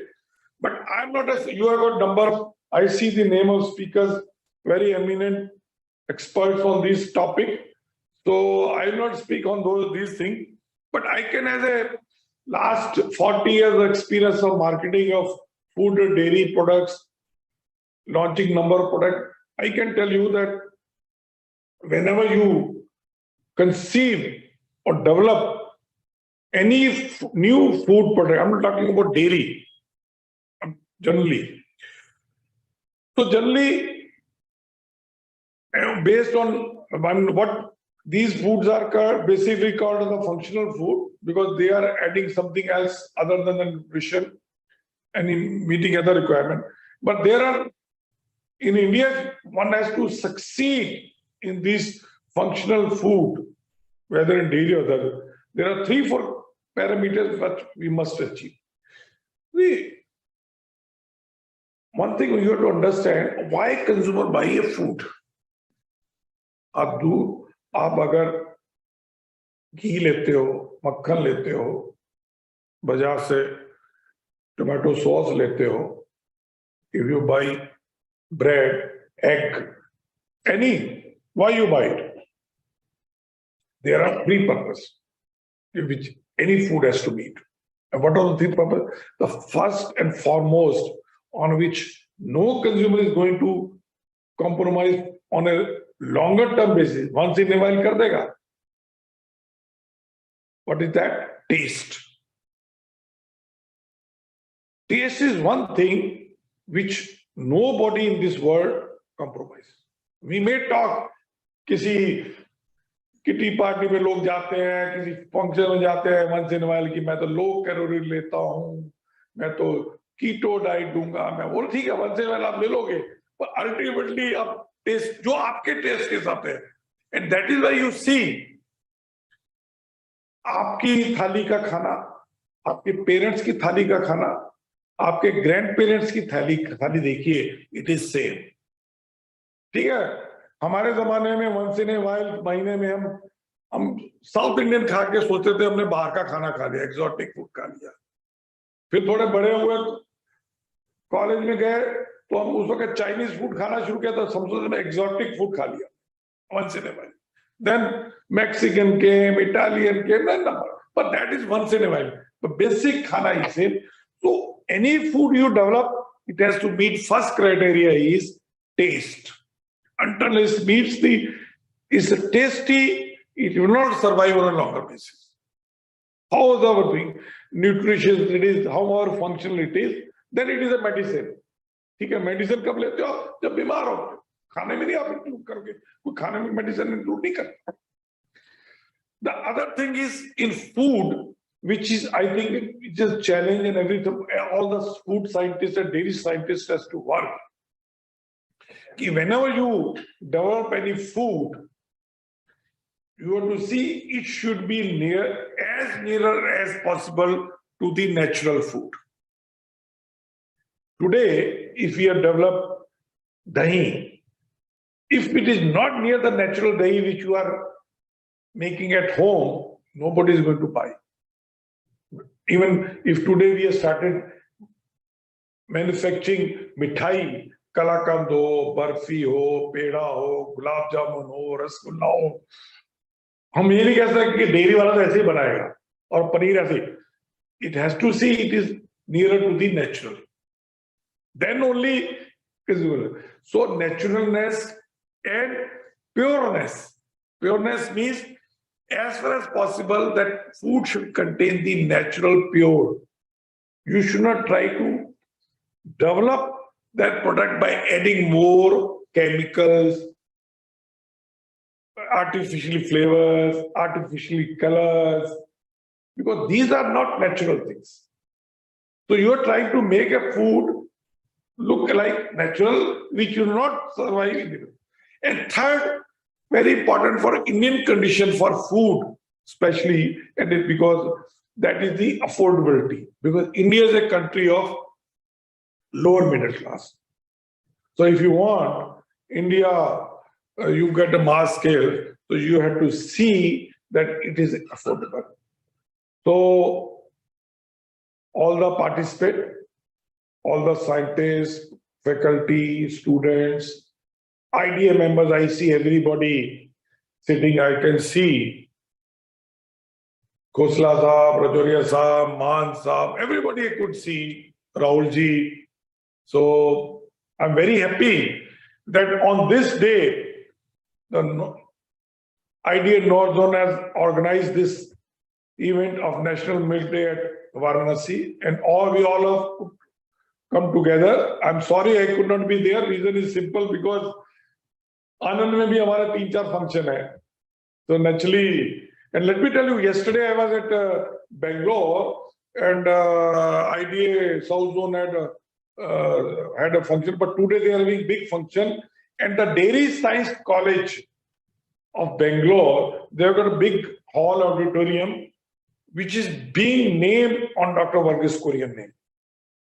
I think he's a very, very good president just to, and I think all of us have to appreciate this initiative, how to see that each state or each city, we should have one ornament in the name of Dr. Varghese Kurian. So that आने वाली generation should ask question, who was Dr. Kurian, then we could tell him what is it. जैसे आप किसी city में जाएंगे तो आपको Mahatma Gandhi road मिलेगी और ठीक है, तो ऐसे आप किसी डेयरी इंस्टीट्यूशन में जाएं related, there has to be some institution the name of, some structure the name of Dr. Varghese Kurian, so that will just instigate us to initiate us, tell stories, how we achieve self-sufficiency, how we achieve Atmanirbharta, and how we read Dr. Varghese Kurian was. I think with these words, I like to end my thoughts. And again, I like to thank the Department of Dairy Science and Food Technology, BHU, as well as IDA North Zone for giving me this opportunity. Thank you very much.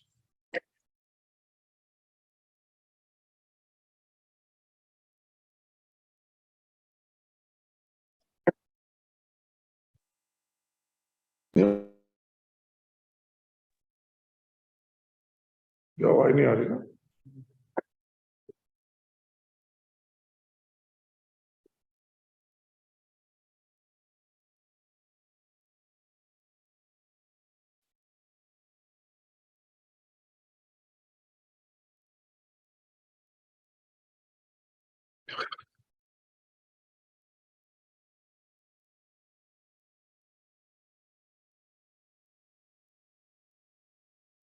चलो बंद करो।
Mr. Prashant Bhatt, the Chief R&D Officer, Mother Dairy Fruits and Vegetable, Tally, to present his view and points to the audience. Thank you.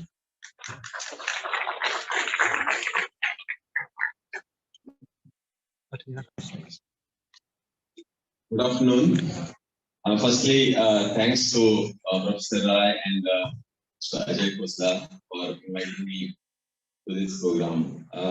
It's a great opportunity to meet the stalwarts of dairy industry, members of IDA, professors of BHU, and the students here.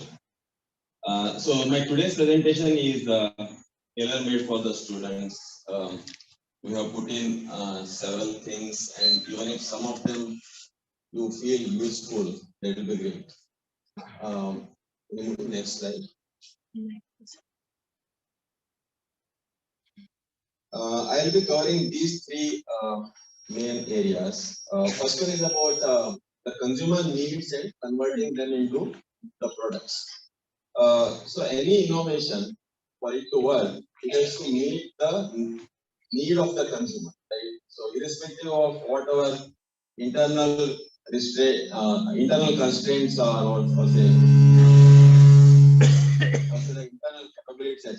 But unless you meet the need of the consumer, that innovation can't be successful. Second is about the functional foods are the ones that deliver specific benefits.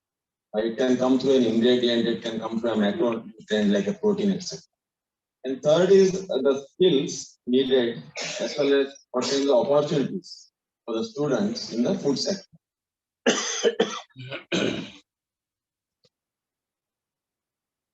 You see that India has emerged as the superpower in agriculture.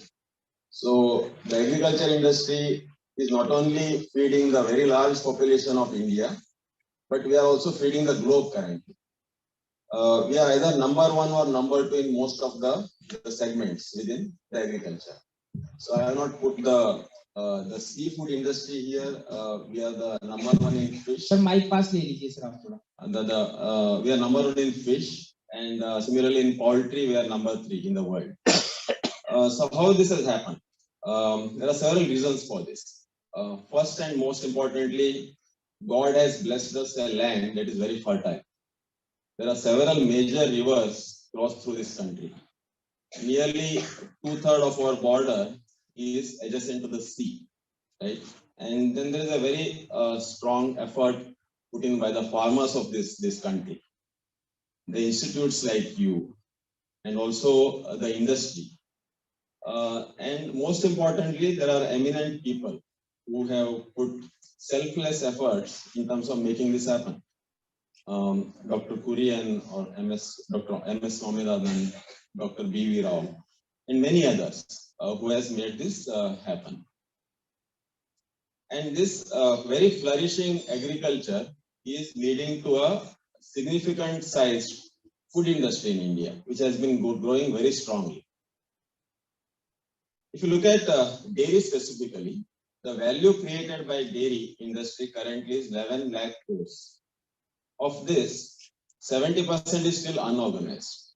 Close to 30% is organized. When I say organized, it means the packaged products delivered by companies like Amul or Mother Dairy, etc. Unorganized are the ones that are sold in the loose format.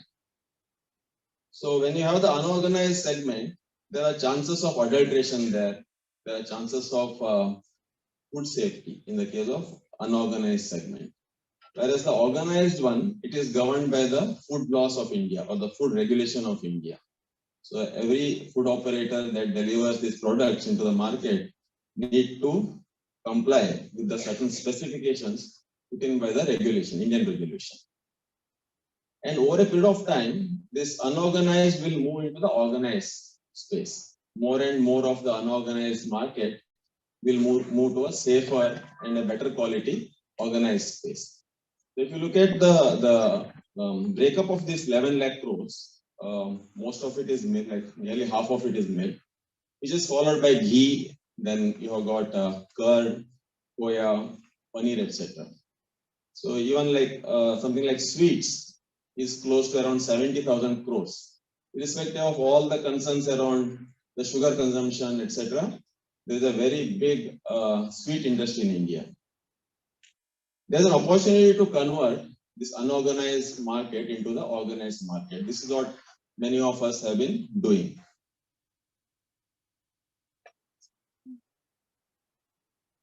As I said, every innovation needs to meet a certain need of the customer, right? So broadly, if you see the needs, there are some 8 needs, in which 5 of them are the biggest ones within India.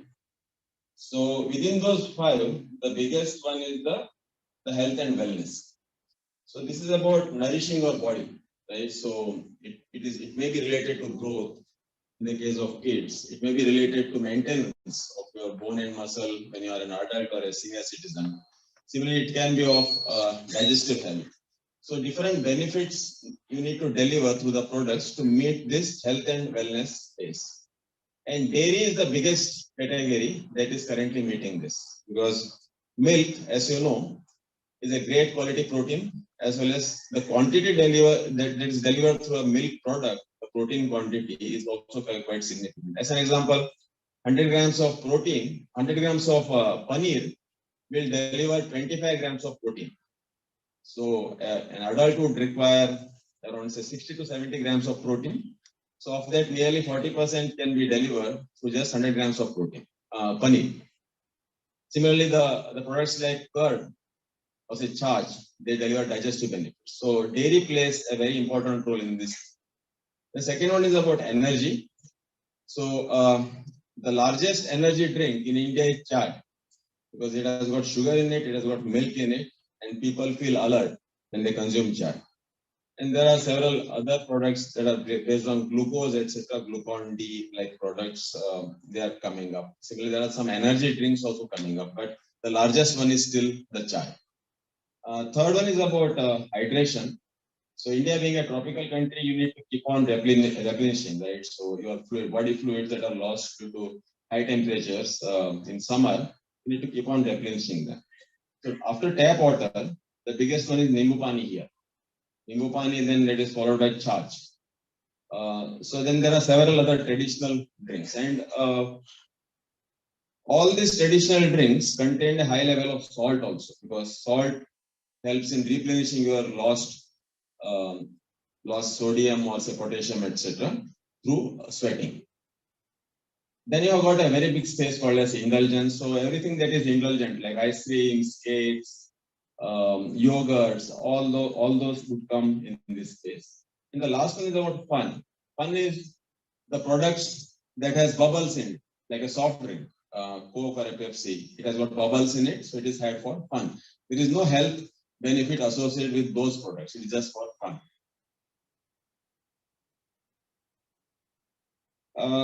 Once you identify this need, how do you convert it into a commercializable product? So these are different stages that R&D guy would do, or R&D person would do.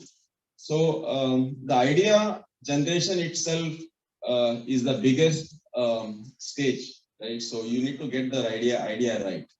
So that can be done through doing the consumer research. So you test the concept with the consumer. As an example, you have a concept of high protein milk. So you do not know whether it will work or not, right? So you will say identify some 100 consumers coming from different SEC, ABC, different economic background, etc.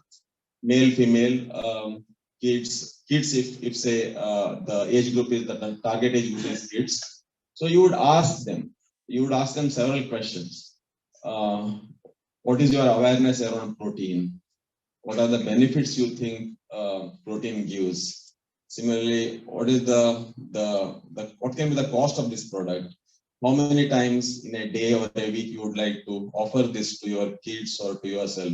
So those kind of questions you set, and then you check with all those consumers, and that will give you very good insights on how that product should look like. So once that insight has come in, you would start developing the product. So in the labs, you would develop, say, the product at a very small scale, say 1 to 2 liters of the product, right? So for developing the product, so you all learn about the ingredients, right? So stabilizers or say flavors, etc. in your curriculum. The industry gives an opportunity to actually test those ingredients in a product matrix to deliver the right taste profile. So for understanding that right taste profile, you should have a good sensory ability also. That sensory ability also can be built over a period of time. So a good R&D guy, after a few years of experience, should be able to tell how that product should taste like, so that consumers will buy it. So he should be able to forecast the consumer's response from a product taste perspective. So once that is done, you would also need to evaluate how much is the cost of the product. As an example, if it is a 10 rupee MRP, nearly 30% would go in the retailer distributor margin and the taxes. So you would be left with around 7 rupees. So out of the 7, there is a cost on marketing, so branding, logistics, etc. So finally, you would be left with around 5 rupees. So within those 5 rupees, you need to have the product recipe, the packaging, and the process to make it. The process can be whatever process you follow in the factory, right? So it is very important to manage the cost whenever you deliver a product. So if you price the product high, and if it crosses that affordability limit, the product wouldn't work. So these are some of the challenges that product developer would have when they create this product. So once the product is developed in the lab scale, you need to test it in the factories, right? So factory would be a much larger scale. You would produce 10,000 liters or say 20,000 liters of that product in the factory. So that normally gives you several surprises. So what worked in the lab may not work in the factory. So you need to take a factory trial. So once the factory trial is done, then the process will be finalized. Then when you work on this recipe, you would also work on the packaging part. So packaging part to give the right stability to that product, right? So you have a shelf life of the product is 6 months. So during the 6 months, you need a stable product, right? So you cannot say that at day 1 the product tastes good, and at the end of the shelf life it doesn't taste good. So you need to deliver the consistent experience throughout the shelf life, where the packaging plays a very important role. So once all this due diligence is done, then you go for a product launch. So once the product is launched, you also look at what is the market feedback. So you would check with the consumers, what is the product, any improvements required, etc. And those improvements need to be built in your future plan.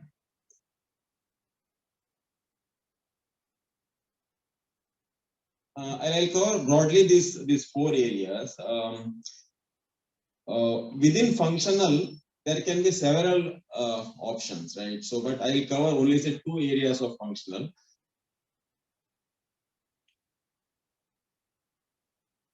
First one is about fortification. So, Mother Dairy has been a pioneer in fortifying our milk. So nowadays there is a lot of talk about fortification, but the first product that we fortified is our token milk. It was way back in 1984. So in 1984, there were incidences of night blindness, and government asked the dairy companies to introduce vitamin A into the milk. So when you introduce such micronutrients in a matrix like milk, which is bought by every household, so every household, the consumer would get some level of vitamin A, right, through milk. So that can help in addressing the micronutrient deficiency. So similarly, like the one of the requirements for having fortification is that matrix which you use should be the commonly used ingredient at home. It can be a wheat flour, it can be a rice or say milk, oil, etc. So it should be the commonly used ingredient. Then the fortification is very effective. Next one. So if you look at the deficiencies, broadly there are 6 micronutrients in India which are deficient. So these are required at a very trace level. But our Indian food, most of it being vegetarian, doesn't deliver those micronutrients at the right level. So that leads to deficiency. This deficiency can lead to diseases and also lower efficiency. Right? So the most productive age for anybody would be between say 18 to 45. So within that productive age, if you are not efficient, so if you have an iron deficiency as an example, if you are anemic, you will not be able to deliver in terms of your work, right, to the fullest extent. So these such small deficiencies need to be taken care to make the overall population very healthy. So we have been doing this in the case of vitamin A and D because in our products, vitamin A and D goes the best. As an example, if you want to put iron in milk, what happens is when you convert it into a chai, there is interaction happening between the tea leaf and the iron, making the chai very dark. So you cannot add certain ingredients in milk. So these are the best ingredients where milk can act as a matrix. And the deficiency levels are very high. Like vitamin D, if you test vitamin D today, probably you will be deficient. 94% of Indian population is deficient in vitamin D because we get less exposed to sunlight. At the same time, vitamin A, the deficiency is above 60-65%. So everybody has deficiency, so better to take care of this so that it doesn't lead to any long-term issues. This is our journey. So we have been adding fortification in our different products. So currently around 30 lakh liters of milk is getting fortified with vitamin A and D. So if you have around one serving of milk, which is 200 ml, that can deliver you around 15% of vitamin A and D. And the cost of this is very low. It costs just say 1 or 2 paisa per liter. So the entire industry has to do it. Most of the players are doing. But once the whole industry does it, then the delivery of these benefits to a large population you can ensure.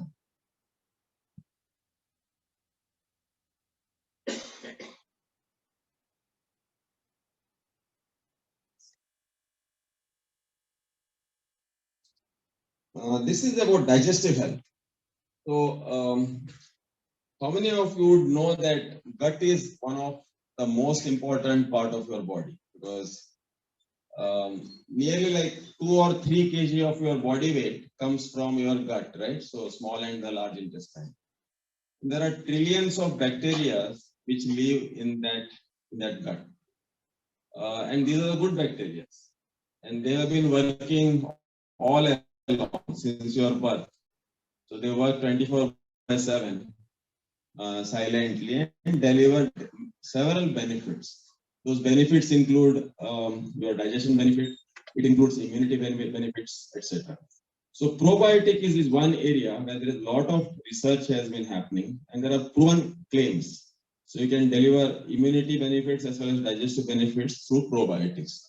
So probiotics are the live bacteria. There are certain strains of bacteria that you need to use. Those live bacteria can withstand to some extent the acidic pH of the stomach. So in stomach you have a pH of around 2.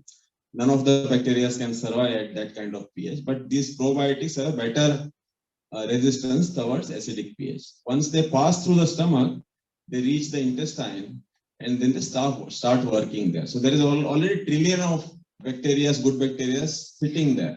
So they will replenish or activate those bacteria to deliver these benefits.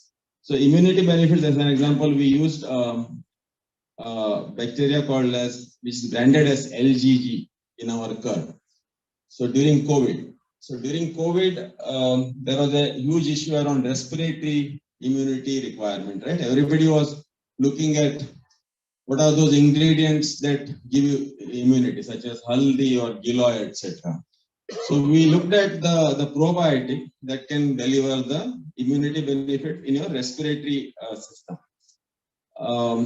And how this works is once it reaches the intestine, it reacts with it interacts with the epithelial cells, thereby driving the immunity response. And that immunity response will be then transferred to the respiratory system where it will fight the pathogens. So that's the kind of mechanism this specific strain has. So we have a product with it. Similarly, we have been one of the first companies that added probiotic in our different products. If you look at the portfolio, So these are the kind of products where which are delivering the digestive benefits. Curd delivers digestive benefit because curd has got a wide range of lactobacillus in it. But if you add probiotic to it, then the benefits will much enhanced. And we have a probiotic drink called as NutriFit. It's like Yakult, so you need to have a shot of NutriFit. So there are several benefits you can gain from this. Next one. This is another area which has been our focus. As I said, from unorganized to organized, when you convert the foods, the food becomes safer, right? There is much lesser safety concerns in a packaged food. So we have been trying to convert the ethnic products into the packaged format. So when you do that, as Mr. Sodhi said, the taste is the most important thing. And you should try to avoid additives like preservatives, etc., which will give that artificial kind of perception to that product. It is quite difficult because these products have been there in our tradition since very long, and people are used to a certain taste.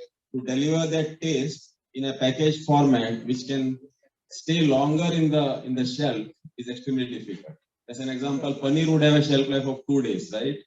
In a normal case, but we have paneer which is a shelf life of 15 days. So during 15 days to deliver that same consumer experience is extremely difficult.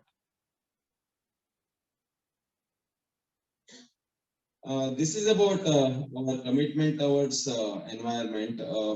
So plastic has been a bad word, right? So milk pouch has plastic in it, and that is the most affordable format of packaging. It costs like 1 liter of milk in the pouch format. The packaging cost is not more than 60 paisa, 50 or 60 paisa. You cannot have any other packaging to deliver in an affordable way of such an essential commodity. So we have been working on converting milk pouch into compostable or biodegradable format. I see that some of this work has happened in BHU also with the release of the book today in the morning. The issue is when you convert it into a compostable format or biodegradable format, the cost goes up, and that cost cannot be borne by the price of the milk. So that is the biggest issue. So we are trying to find some way in that. Secondly, milk pouch is a single layer plastic. So there are 2 types of plastic. One is single layer plastic, one is multi-layer plastic. Single layer plastic is recyclable. Multi-layer plastic is not recyclable. So it goes into things like burning and creating energy, whereas single layer plastic gets converted into other plastic products. So 80-85% of our portfolio is single layer plastic. So this is something that we keep in mind when we develop the packaging. Regarding the career opportunities in the food industry,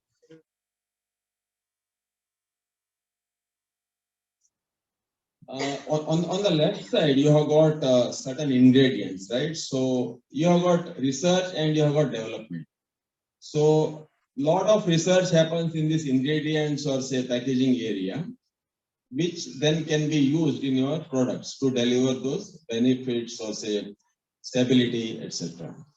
So you have got cultures, the bacterial cultures, you have got flavors, colors. So similarly in packaging, there are different technologies to preserve the product for a longer time. In the process, you have got technologies to technologies of reducing the microbial count, etc. So that is about the research, and the application is called as product development.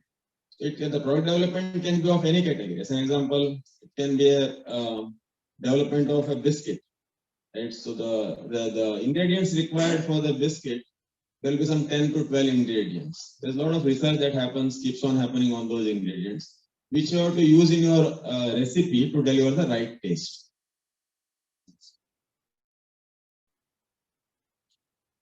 As I said earlier, sensory is the most important thing for any product developer.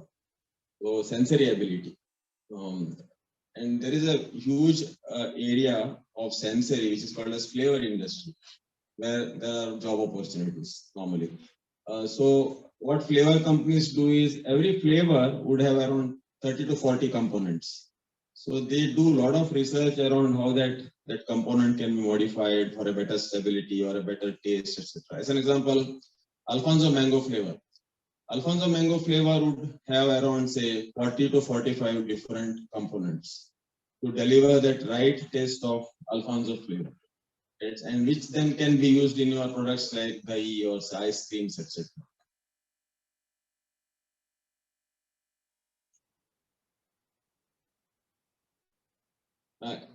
Shelf life is the most important challenge for any product developer. You need to keep in mind that what is the targeted shelf life, and within that shelf life, how do you deliver the right stability of the product. So you have got different temperatures of exposure. As an example, a product that is ambient, if it goes into, say, Andhra, the temperatures in summer or most of the time is above 45 there. So product gets exposed to a temperature of 45 degrees centigrade 24/7 most of the time. So in such case, how does that product sustain this severe heat stroke and still deliver the right taste or right nutrition? So that is the biggest challenge, which we try to take care during the developmental work. From behavioral skills, as I said, like currently you are learning about, you're gaining the knowledge around food ingredients, around science behind it, etc. So once you join the industry, you start developing the skill. So currently somebody asks you to develop a bread or a biscuit, it will be difficult for you, right? So the industry gives that opportunity in terms of developing the skill of building such recipes. And also it gives you a skill around how to deliver at the right cost, right stability, right shelf life, those kind of things. So that is about your functional skills. So somebody who has joined new to the industry, he or she has to keep on building the functional skills. Until that time, they become the best in that space. So if you want to be in R&D, your aim has to become the best in the R&D of certain categories. Then you don't need to look for a job. Job starts looking for you, right? Then there are behavioral skills. So when you talk about behavioral skills, like one individual person can't do much. So he or she needs to work with a team, right? In terms of delivering something, delivering a solution. So when you see these different behavioral skills that are required, creativity and problem solving. So these are the most important behavioral skills that you need. So creativity would say come because of your curiosity. Everybody needs to be curious. When somebody is curious, then they try to get more knowledge, more information about that specific topic, and then they try to build their understanding on it. At the same time, problem solving. Problem solving is a very key skill that you need to develop. So whenever there is an issue or a problem, you cannot sit back, right? You need to try to find a solution. And when you want to find a solution, you want to be innovative about that. You speak to different people. You speak to your team in terms of identifying a solution. So that will build your collaborative approach also. So whenever you have an approach of problem solving, you always become more collaborative, or say act as a better team member. In terms of agility also, you would want to be agile in terms of like within a certain time frame, you need to solve that problem and deliver a solution. So it makes you agile. So these are some of the behavioral skills that you would develop in the industry. The faster you develop these skills, it is better for you. Then when it comes to the role of technology in the industry, there are several opportunities. Like it can be R&D, it can be manufacturing, it can be techno-marketing. Techno-marketing is there is an ingredient company that wants to promote their ingredient to the food industry. So with a food technology or a dairy technology background, you can do a much better job in terms of convincing the customer to buy this. As an example, you are working in a company that makes bacterial cultures, right? So you understand the science behind it very easily. that makes you better in terms of pitching that specific ingredient to a customer like Amul or a Mother Dairy in terms of buying. Right? So techno marketing is one of the areas. Then QA can be one of the areas. Regulatory can be, food regulatory can be one of the areas. So there are different areas where the opportunities arise. Yeah, this is our portfolio. So basically we have got 4 business verticals. The biggest among them is liquid milk, which is sold in the pouch format, as well as in the unpackaged format, which we call it as token milk. So if you go to Delhi, we have booths there. So we own more than 1,500 booths in Delhi, which sells token milk, which is a toned milk, where consumer needs to bring their own utensil to collect milk. So we save around 1,000 tons of plastic with this initiative. Similarly, we have got a range of dairy products. So whatever product that you can think of in your mind about dairy, it already exists in our portfolio. It can be ice creams, curds, yogurts, charge, etc. Then we have got Safal, which is about fruits and vegetables. We also have the fruit products like fruit puree, etc., like mango pulp, banana pulp, which is sold to the industries like juice making industry. Then we have got Dhara, which is a vegetable oil. We have a range of vegetable oils or cooking oils under Dhara. So we have got Mother Dairy brand for milk and milk products, and Safal for fresh fruits and vegetables, and Dhara for cooking oil. So I can take questions after the session if you have any. And thanks for listening to me. Thank you. Thank you, Krishnan Bhatti, for briefing very much about the portfolio product of Mother Dairy as a whole. And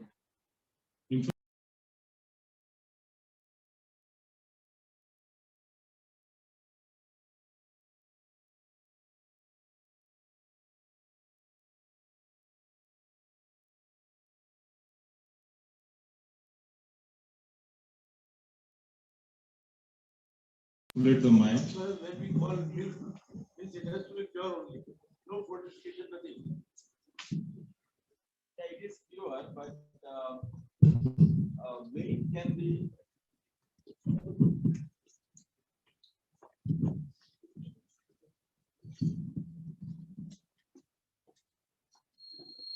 As I said, there is a huge deficiency of vitamin A and D, right? It can lead to serious issues. So milk becomes a great matrix in terms of delivering these vitamins to every household. Since every household buys few liters of milk every day. So there may be some, I think, perceived change in the naturalness, but we can either sit quiet, not doing anything, or say deliver these vitamins through.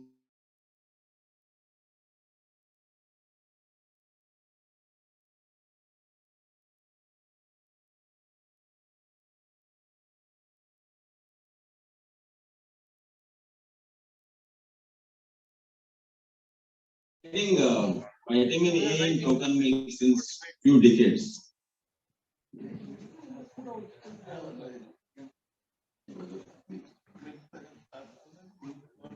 Any other questions?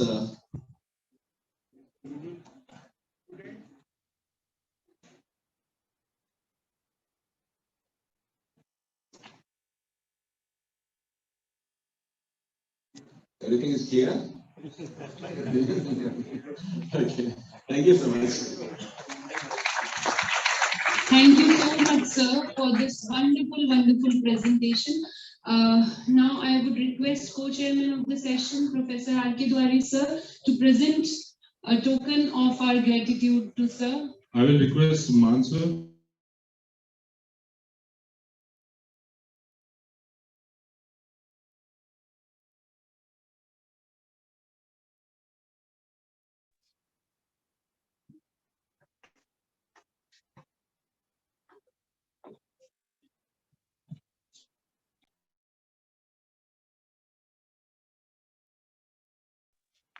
Thank you, sir.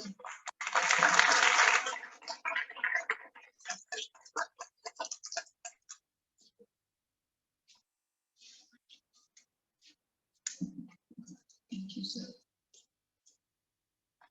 Now over to Duari, sir. Thank you. Now we'll move into our next speaker, Mr. I.K. Naran. He is Secretary, Indian Dairy Association, North Zone, India. Over to you, sir.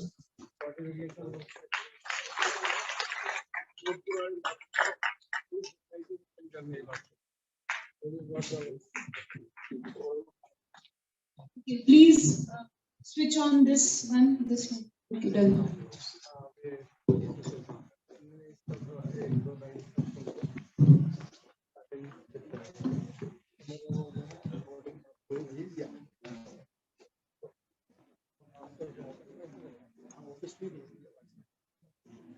Am I audible?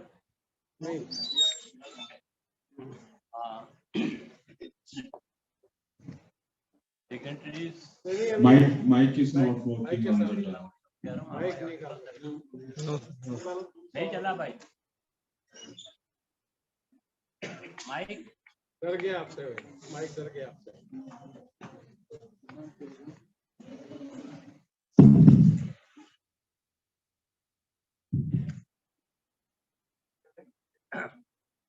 yes sir secretaries still not working dairy परिवार के सभी सदस्यों छोटे और बड़ों बच्चों आप सबको सादर नमस्ते we have assembled here today to celebrate National Milk Day, which is being celebrated in the memory of the father of the dairy industry in India, the messiah of dairy, the great man Dr. V. Kurian was born in this day, on this day, 101 years ago.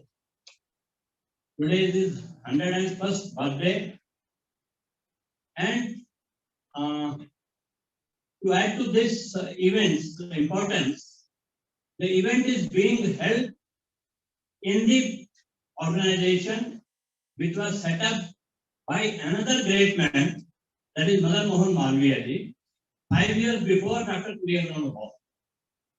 It is 106 years when Malviya ji set up this BHU as a college at that time. Now it's a full-fledged university and a very large university, one of the oldest universities in India. And we are happy to be here. We are lucky to be here to celebrate this day. The day is also associated with the Constitution Day. We had taken an oath in the morning. And also, we remember the martyrs who were victims of the attack on 26/11 in Bombay, on Taj Hotel. So the day has many important events attached to it. So, my topic today is the topic given to the theme of the thing is valorization of dairy products. Valorization means next week. Value addition. That means there is a value in something. We modify it or we work on it to give it a higher value. That is valorization, and that is value addition.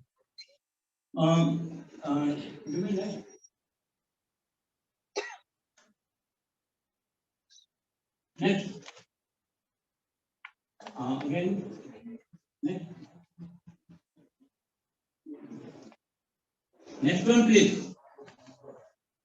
What has happened to that Malviya ji photo? Okay.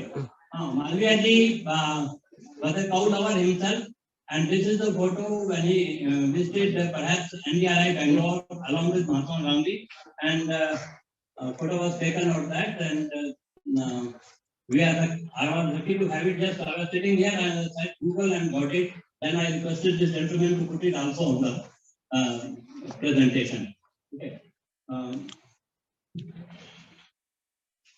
we know about dairying, or the developments in dairying to be happening in the last 150 or 170 years, when Louis Pasteur was born and when Louis Pasteur discovered that heat treatment of milk would preserve milk for a longer period, and that's how we got the name of pasteurization as well. But I want to take you back to the journey beyond 150 years, beyond 20th century, beyond BC era, rather to BC era, and beyond that to the Vedic era. Our ancestors, even at that time, had known about dairying, had known about the nutritive value of milk, had known about value addition in milk, and had known how to make value-added products. I'll give you a small glimpse of that. Start with the charka. Please go through the slide on charka. Next. Next. Again, next. Yes. This is from Chark. Chark was a physician around 200 BC. That means Christian era से 200 साल पहले. He was an Ayurvedic physician, but he worked on nutrition, he worked on milk, he worked on all the foods, and gave us certain slokas which speak of the present day science. Validates what Charka had said about 2,500 years ago. That validates that. The first is this. This comes from Charka Sutra on chapter 27, and the shlok number is 214. It says cow milk has 10 attributes. I'll not describe all the 10 here. I will just read them out. That a fine and mild flavor is dense, slightly sticky, contains good fat. Important to note that it contains good fat which is easily digestible and is not easily spoiled. So these points, I'll not touch all the 10, but only 2 of them in my next slide, please. It says milk is not easily spoiled. We know that certain enzymes present in milk, as dairy professional, dairy scientists, dairy chemists know, and we have discovered that now that certain enzymes present in the milk, when it is secreted, they keep the milk from getting destroyed for at least 2 to 3 hours. So that fact was known to our ancestors at the time of Charka, and Charka has therefore listed it in that in his Granth Charka Sahita that milk has this property.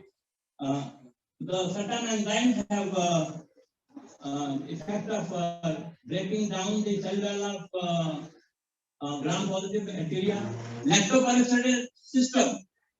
About 2 decades or 3 decades ago, this system was supposed to be legalized, and it was done. For places where there is no immediate cooling available, LP system was adopted by Codex Alimentarius Commission to preserve the milk for few hours. Not as a rule, but as an exception. But then this fact was also known to Charka, who at that time said that milk is not easily destroyed because of the enzymes initially present in that will get from the udder of the cow. Next, please. I studied the modern science corroborates what Charka has said. This again, that Charka says milk fat is easily digestible. We know that. And we know that why. Today the science tells us why. This is being validated by the scientific research today. What Charka had said 2,500 years ago. Milk fat is one of the most complex of all the common fats and exhibits unique physical, chemical, and biological properties which are not easily duplicated in any other fat. Not in vegetable fats, not in animal other fat.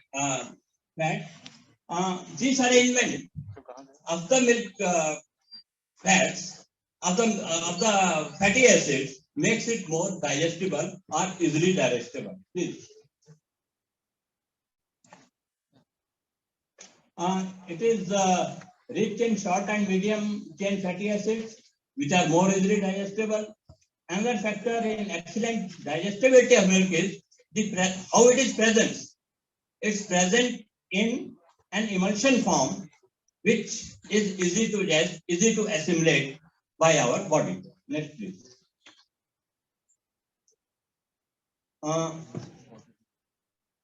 This again, there was a study in 2013 which demonstrated that milk fats self-assemble into highly ordered nanostructures even in the absence of bile salts. For digesting other fats, we need bile secretions from our liver. But for digesting milk fat, we don't need bile secretions.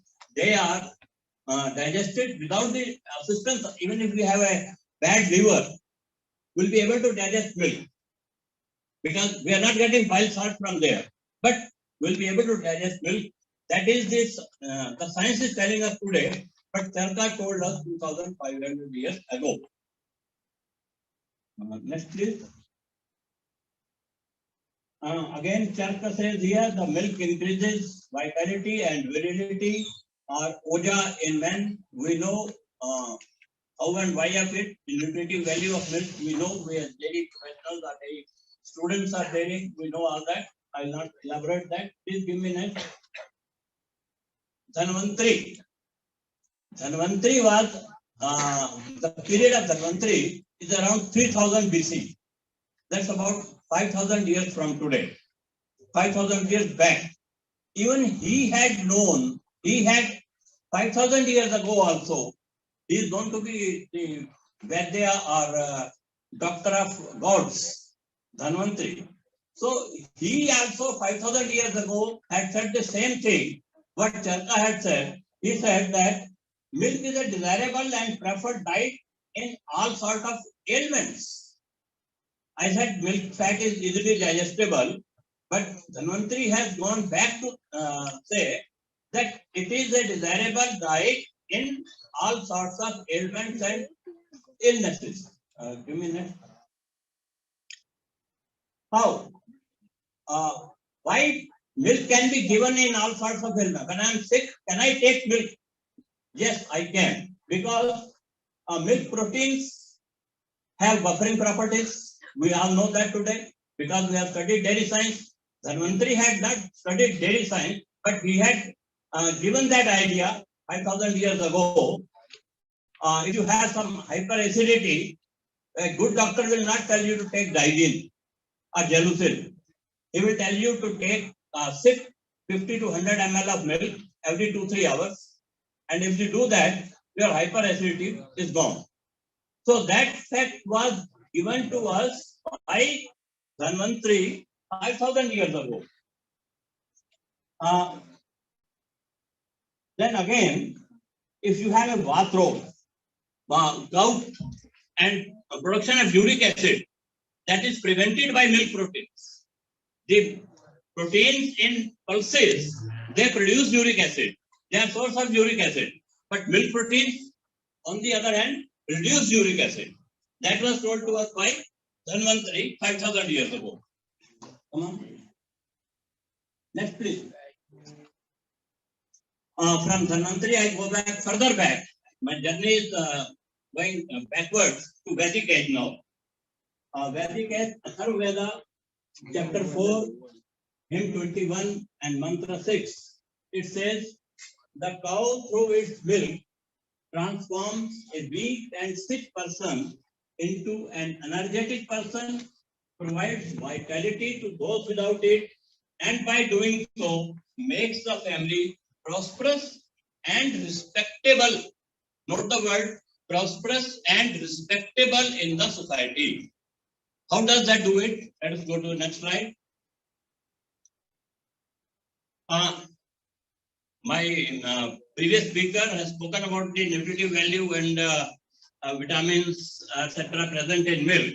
So all these things make the this A, vitamin B12, D, and riboflavin, niacin, folic acid. These are all present in milk, though in smaller quantities, not our total intake, daily intake, but they are present. And for vegetarians, the vitamin B12 and D, that's of animal origin, and milk is considered a vegetarian diet, at least in India, although strictly speaking it is not, but then it is. In fact, this classification of vegetarian and non-vegetarian is also not Indian classification. We talk of Rajasi, Sattvic, and Tamasic food. Vegetarian and non-vegetarian concept has come from the West. Our Dhanvantari and Charak and Vedas, they talk about Sattvic food and Rajasi food and Tamasic food. So milk is not Tamasic. Milk is not that's why we consider it as vegetarian, because it's not Tamasic. And that's the only source for vegetarians in India to have B12 and vitamin D from it. Otherwise, we sit in the sun, we can't, in the apartments we are living today, there's no sun in there coming in, and we can't get it. But we can get something from the milk, from cow milk, which has been grazing in the sun, which has been going to the field for getting its food. So it synthesizes vitamin D and gives it back to us. Come on, next. It says milk transforms the weak and sick person into energetic one. How?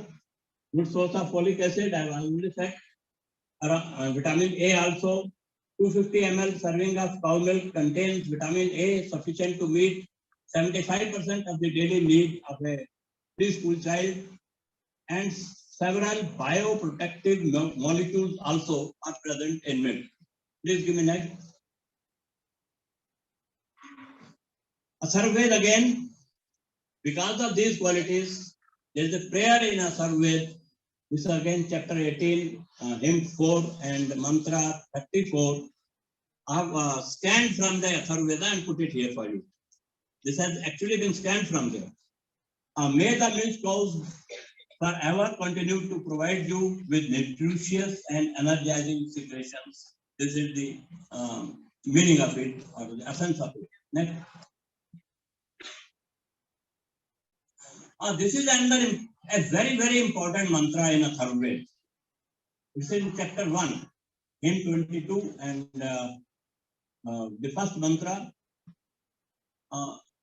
It's a mantra which leads us to think and do further research on this.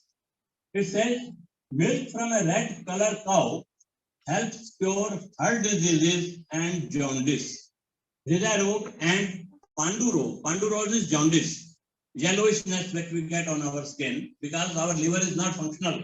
That's why that's how the Pandu rog comes. So, how it happens is that we'll see in the next slide. Several studies have shown that milk fat, in fact, reduces cholesterol. It does not. It has cholesterol, but it has cholesterol lowering factors also. If we take up to 2 liters of cow milk every day, our cholesterol level is not likely to increase. Maybe some exceptions. Up to 2 liters of milk, if we take, our cholesterol level is not likely to increase. And that is the treatise given in Atharvaveda, that it lowers your cholesterol. And if it lowers our cholesterol, naturally we are cured of or not affected by the heart disease. So modern science has corroborated what has been said in Atharvaveda millions of years ago. Here, cholesterol level is reduced. Next, please. So, decreased formation of cholesterol and increased breakdown of cholesterol because of the milk properties is responsible for cholesterol lowering effect of milk. And drinking more milk is associated with lower cholesterol level and could reduce the risk of coronary diseases. And this was a study published in 2021, very recent one. And please give me next.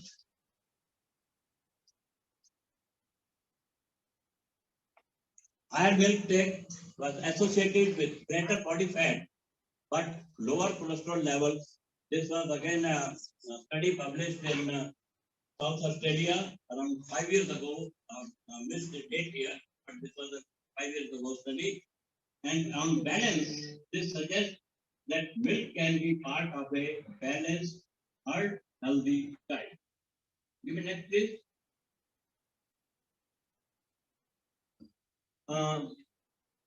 Certain variants of vitamin B3 or niacin may contribute to the lower rates of obesity and weight gain. That's again a study published by the modern scientists. The milk does contain niacin, that is vitamin B3, which has proven to lower the levels of bad cholesterol in the bloodstream, and being overweight can be an important precursor to the development of high cholesterol, and drinking milk reduces our weight as well. Please give me. Now, the second thing that Mantra said, that the cow milk from red cow milk reduces heart disease and Pandu Rog. Pandu Rog is jaundice. So, when we have jaundice, we are not able to digest proteins properly. And to that, we go back to the digestibility of milk proteins versus the vegetable proteins. The digestibility of milk proteins is around 96%, and that of the vegetable proteins 74-78%. So, if we take milk proteins when we are suffering from jaundice, we will not become more sick. It is preferable to take milk protein at that time. Normally, during jaundice, we are giving only calorie-rich diet. We are asked to take, say, cane juice or glucose or something like that. But taking milk protein is also a desirable diet during that time, because body needs protein as well during even that illness period. We do need protein, and taking vegetable protein is risky because digestibility is low, and taking milk protein is helpful, and therefore we must. And milk proteins have come on to next, yes. Atharveda mantra says that it has it cures us from diseases. So science today tells us that milk proteins have this is antimicrobial properties also. So that is what we have studied today in our colleges. Post Louis Pasteur was known to our ancestors millions of years ago. This Vedic knowledge is said to be about 2 अरब वर्ष.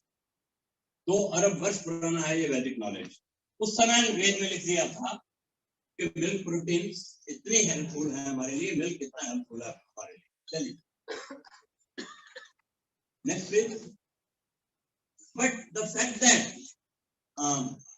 the mantra says milk from a red cow, red color cow, so that has to be validated by modern science. Whether all milk from cow milk or only from specifically from a red color cow, no research has been done on that. Perhaps somewhere in dairy industry, some in dairy science colleges, this thing also has to be looked into and validated.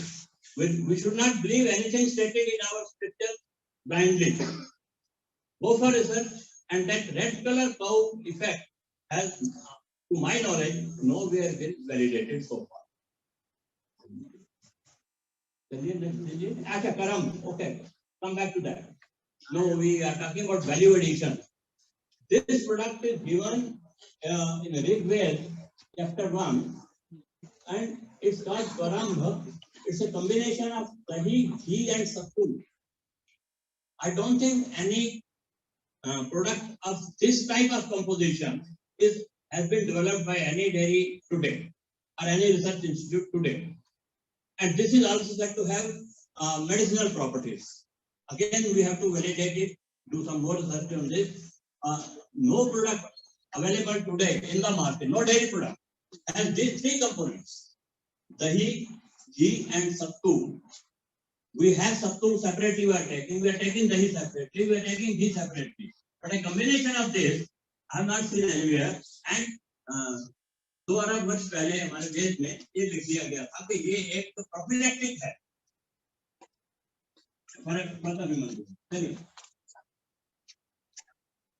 Next दीजिए. Again, it's for nothing that Atharvaveda again says, let the streams of ghee flow in our houses. Right? Rigveda and Atharvaveda. That is because of their qualities, because of their importance. Next, please.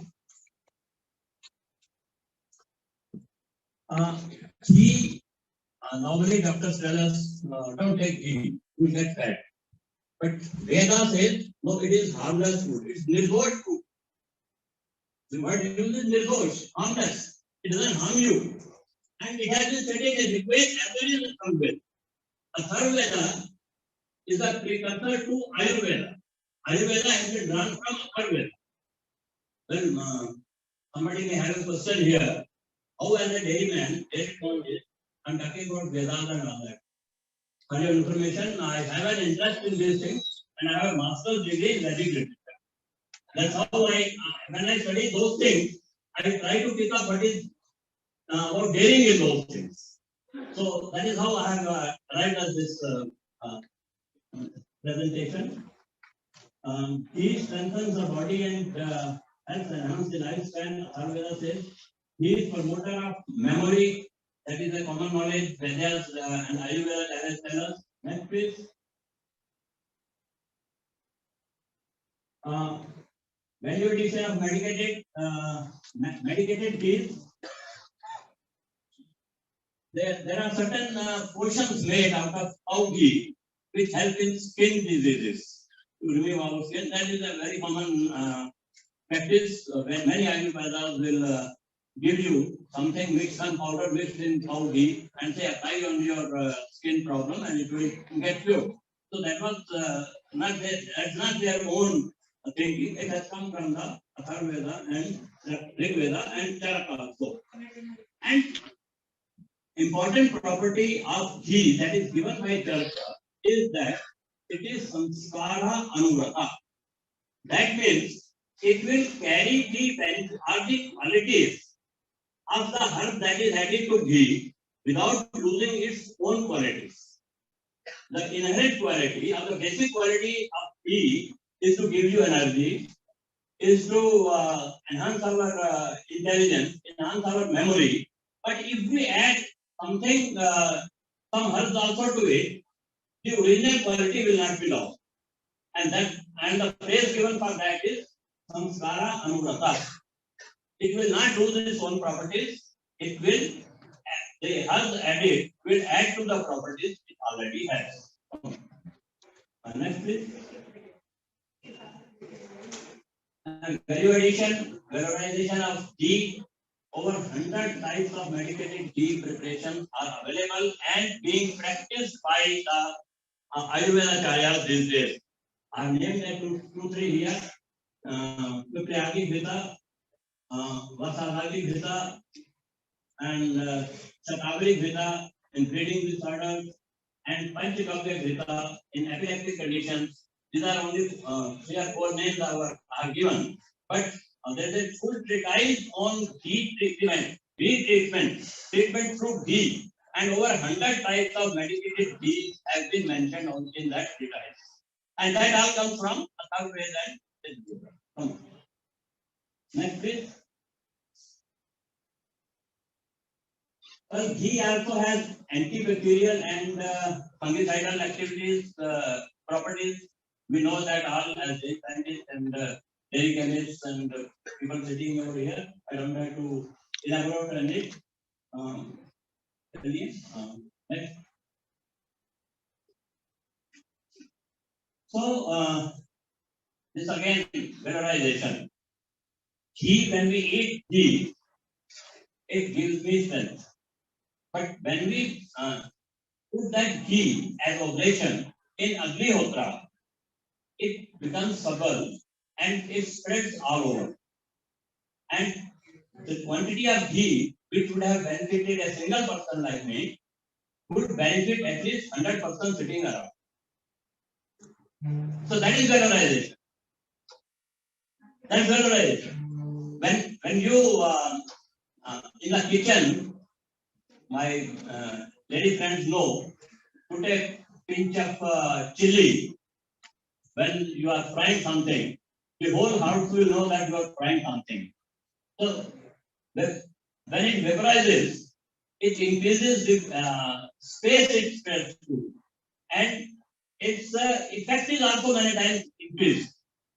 See, in Agnihotra, I have some studies on Agnihotra also. I'm not going to that.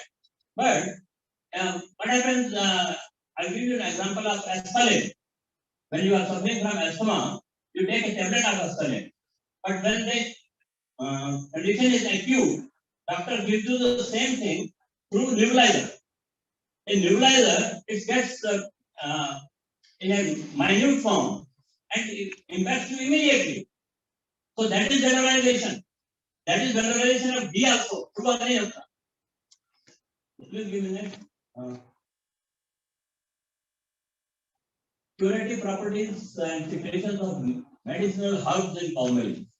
We know today that the feed and fodder that is fed to the cows and animals, if it contains pesticides, if it contains heavy metals, if it contains antibiotics, they are all secreted to milk. So, if we give the cow good feed with herbs, will it not come to cow's milk? It will. So that fact was known to our ancestors. That fact was known to our basic literature scientists. They were not rishis, they were scientists, I call them. At that time, the name might have been rishis or mahishis, but there are scientists and senior scientists and principal scientists, as we call them today. So that fact was known to them, and they have been practicing it.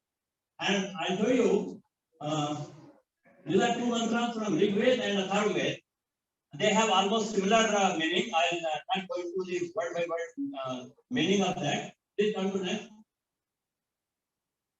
Give me next.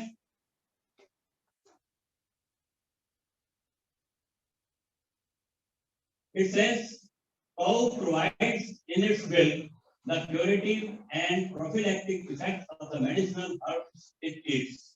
The two, I have explained to you how and why of it. Come to next.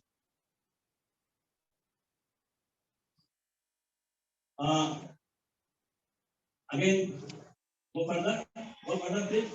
I don't want to take much of time. Further, come to next. Well, this fact has been validated by one Dr. Sai Rao. He has cured type 2 diabetes by feeding the cow with herbs that cure diabetes according to Ayurveda, and he derived that milk, and that milk was converted into ghee, and that ghee carrying the properties of anti-diabetic herbs was fed to the patient, and he conducted an experiment on 351 patients suffering from type 2 diabetes. Out of that, 339 reported lower levels of blood sugar. So that is validation. Although this is not final, this is only one study I have come across, and this man is in touch with me, and he is continuing to do it further. But this needs to be again validated by something like this, and we come to a conclusion then only. Please, next please.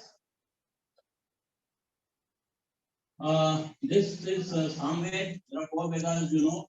This Samved, the first half of it, the first mantra, it says milk has tranquilizing properties. Take it when you don't get sleep in the end. Doctor tells you to take a cup of warm milk. It will give you good sleep. So it has tranquilizing qualities, and that's why we are able to take that. And that was told to us by our ancestors, our rishis, 2 billion years ago. Next please. Sabardudha. Cow is called Sabardudha because of these properties. It various persons who have translated this. Maybe Griffiths was a teacher, Swami and Venkat Bhagwat, who are Indians. They have interpreted the word Samardudha to mean the provider of Amrita. Amrita is again something which keeps us healthy. Also the provider of wealth. So both the meanings are true. The cow gives us wealth, as also Amrita. Both the meanings are true, and that is why cow has been described as Samardudha. Come on. Next is, and this mantra somehow is not appearing there. This is from Mahabharata. Mahabharata says cow milk is Amrita, and therefore, if you donate a cow, you are actually donating Amrita. Come on, next please. Rigveda also says cow milk is Amrita. It protects us from disease, and we should therefore protect cow. How the cow has become to be a holy cow? Because of this. Because cow protects us, therefore we protect it. And that's why our ancestors started calling it a holy cow. Otherwise, nothing, it's not a god in itself. What is God? God is something who gives us something without asking anything in return. So, cow milk is Amrita, therefore we should protect the cow. Next is, so I have said that our rishis were dairy scientists who knew how to valorize milk and milk products, the purity properties of milk, curd, ghee, and their combinations in certain diseases were known to them. Secretions of residues of feed ingredients in milk were also known to them. The impact of feeding cows on useful herbs were also known to them, so as to that we get medicated milk. And the need to heat treat the milk was also known to them, because when the process of dahi making given in our scripture says that milk should be heated before we add sugar to it.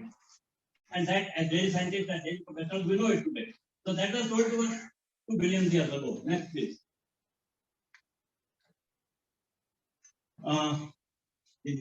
This session leads us to further investigate into this, to produce medicated milk, produce medicinal effects of milk drawn from different color cows. The red cow I have said already there in one of the mantras, and prophylactic value of certain milk products like karam. Karam, I have mentioned here, it is not been given in modern day dairy, it is not available. Next, please.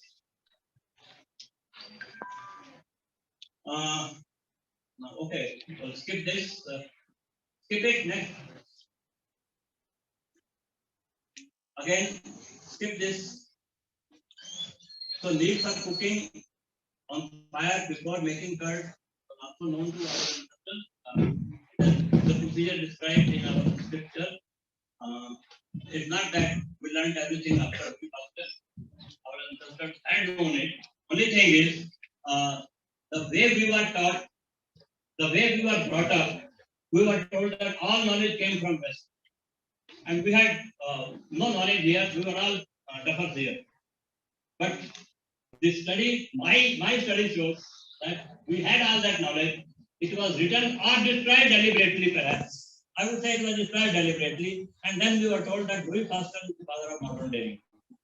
No, we had known it earlier. Come on. Next, please. And that's why I said the cow was considered sacred because of the qualities of milk and provider of Amrita, provider of health, wealth, and prosperity and fame. If you are healthy, then only you get respect in the society. If not, you are not. So that's also critical among the right. Put it here on next please. And that's how these scriptures, sculptures came from scriptures to sculptures. These were in our ancient history, and that is how they cracked it. Come on next. And the insignia of NDTV. This is Mohenjo-daro.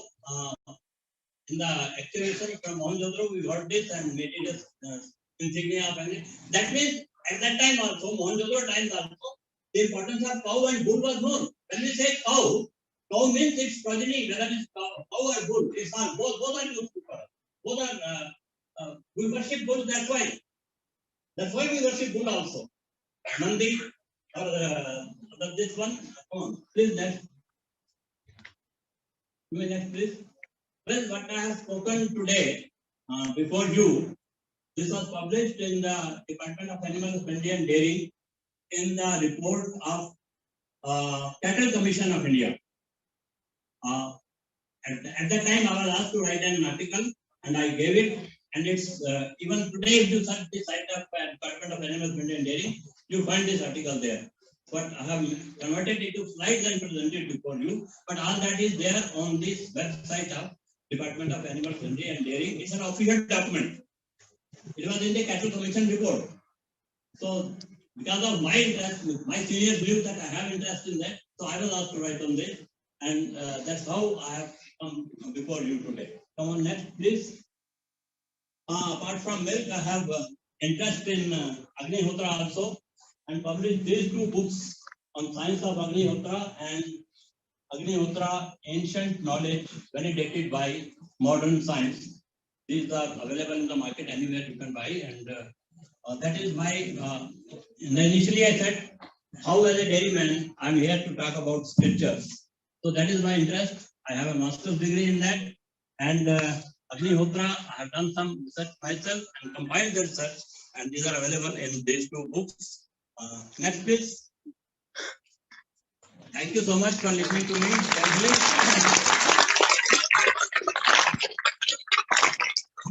If you have any questions, I'll be happy.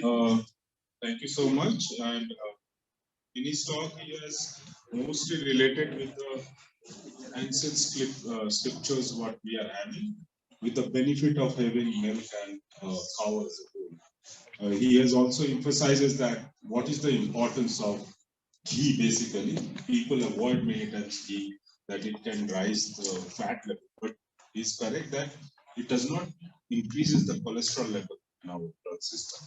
And you have emphasized a very good topic, that colored cow, and there should be more R&D that how the colored of that skin color cow should have a different product. So I will be happy to get a few questions from audience. Yeah. Yes, please.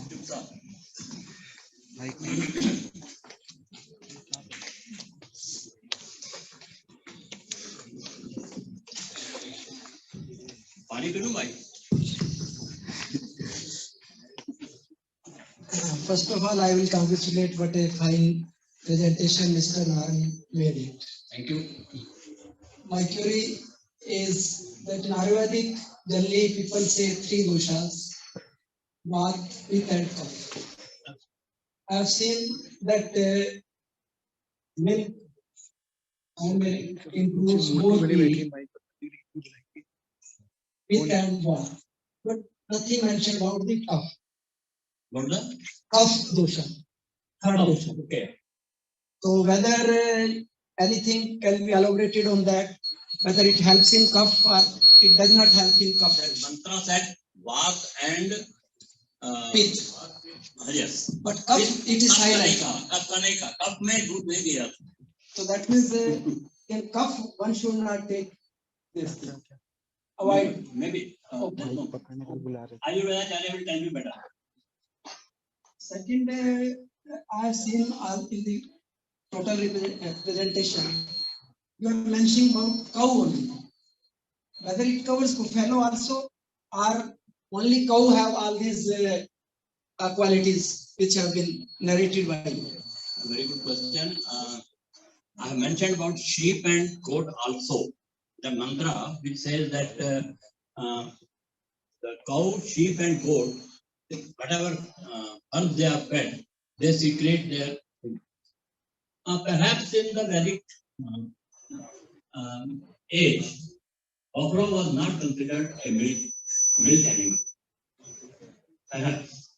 And that person was supposed to be Dr. Sodhi also. In one, I had spoken about this thing in the Kochi conference, DIC. There Dr. Sodhi was present. He said, he also asked the same question. whether buffalo is also covered in milk in this or not.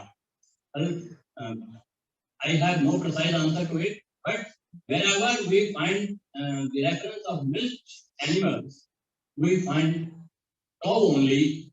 If by cow we can interpret all milk animals, that's our interpretation, then again research is required. But the properties of cow protein and buffalo protein, cow milk protein and buffalo protein, cow milk fat and buffalo milk fat, we know they are all different. They are all different, and therefore, what the scriptures say that talk about cow milk only, and as dairy technologies, you also know their properties are different. So it requires more research because Yes. Indian dairy future is dependent more on buffalo as compared to cow because production of buffalo milk is more as compared to cow in India. No, I think it is not other way around. No, cow milk has surpassed buffalo milk total production. Still buffalo milk is Maybe 50-50, but cow milk has taken up. Yeah. And third, this lately I went to Yogram, and there they have started a new technology like yak therapy. Yak therapy, I have mentioned about that. Yeah. So what they do, the medicine of the disease, that asthma है तो asthma की दवाई, diabetes है तो diabetes की दवाई, उसको यज्ञ में घी के साथ हवन करते हैं. Yes. So that disease is cured from that. Disease, yes. There are several experiments on that. Yeah. I have brought out that fact in my 2 books which I have shown out here. But it is catching up, that technology, that therapy is catching up there. So many people are taking this therapy. This is just for me. That sort of research is going on not only in Yogram, but also in Shanti Kunj in Haridwar.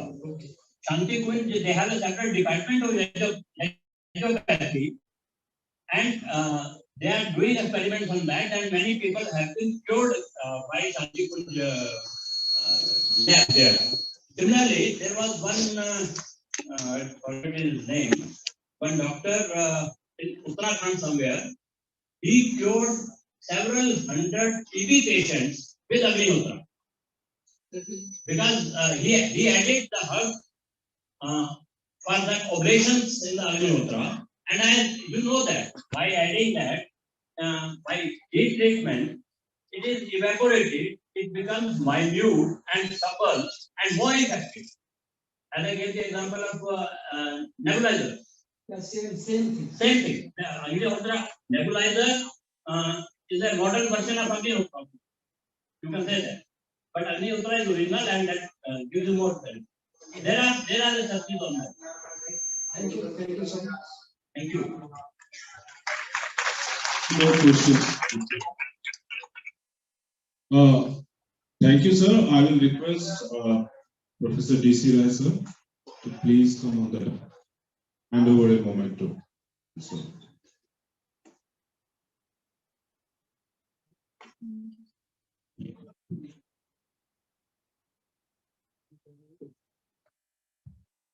Thank you, sir, for sparing so much time and your wisdom and knowledge with all of us. I think students were deeply interested.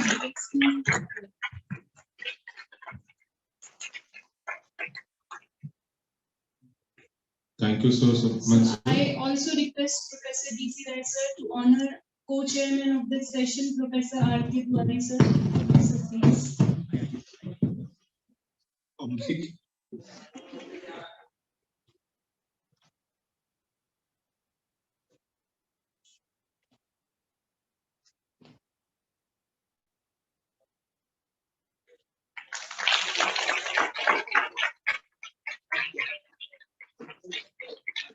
Dr. Arvind, sir, deputy of the section.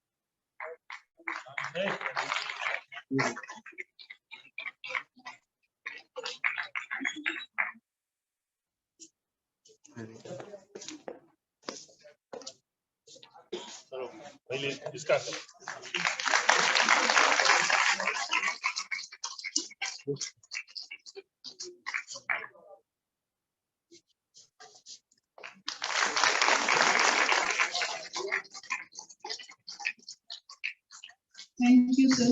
Thank you, sir. So this is the end of technical session 1.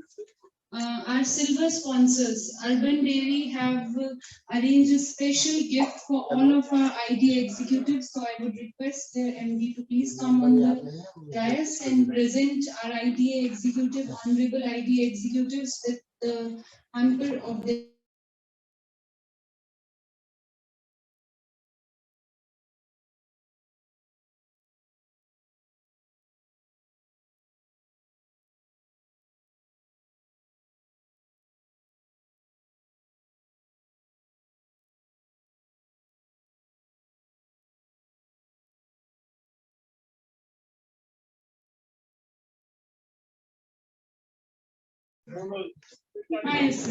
Mr. S.S. Mann.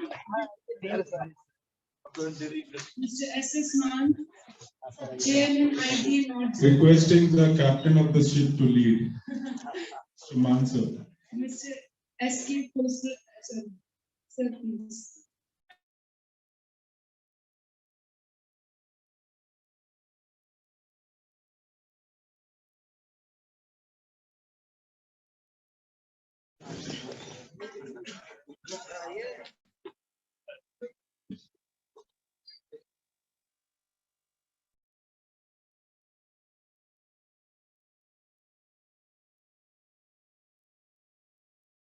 North Zone, Mr. A.K. Costa, Dr. G.S. Rajoria, Mr. I.K. Narang, Mr. G.P. Verma, Mr. Rahul Saxena, Mr. A.K. Sharma, Mr. V.D. Garg, Dr. S.K. Kanaujia, Mr. Rakesh Chugh, and Mr. Jay Agarwal has left. Okay. So these are our honorable IDA, Indian Dairy Association executives who have come specially to attend this National Milk Day and at this Eastern UP chapter. We are highly obliged. Ladies and gentlemen, students, please a huge round of applause for them.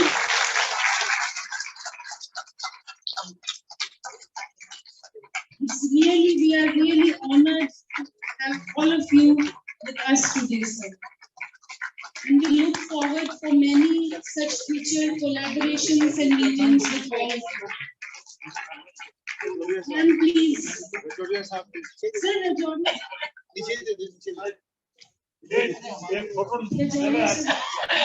नीचे okay sir नहीं bill come down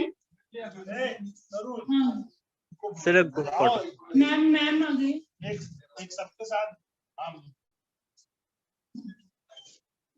दीजिए ना ma'am को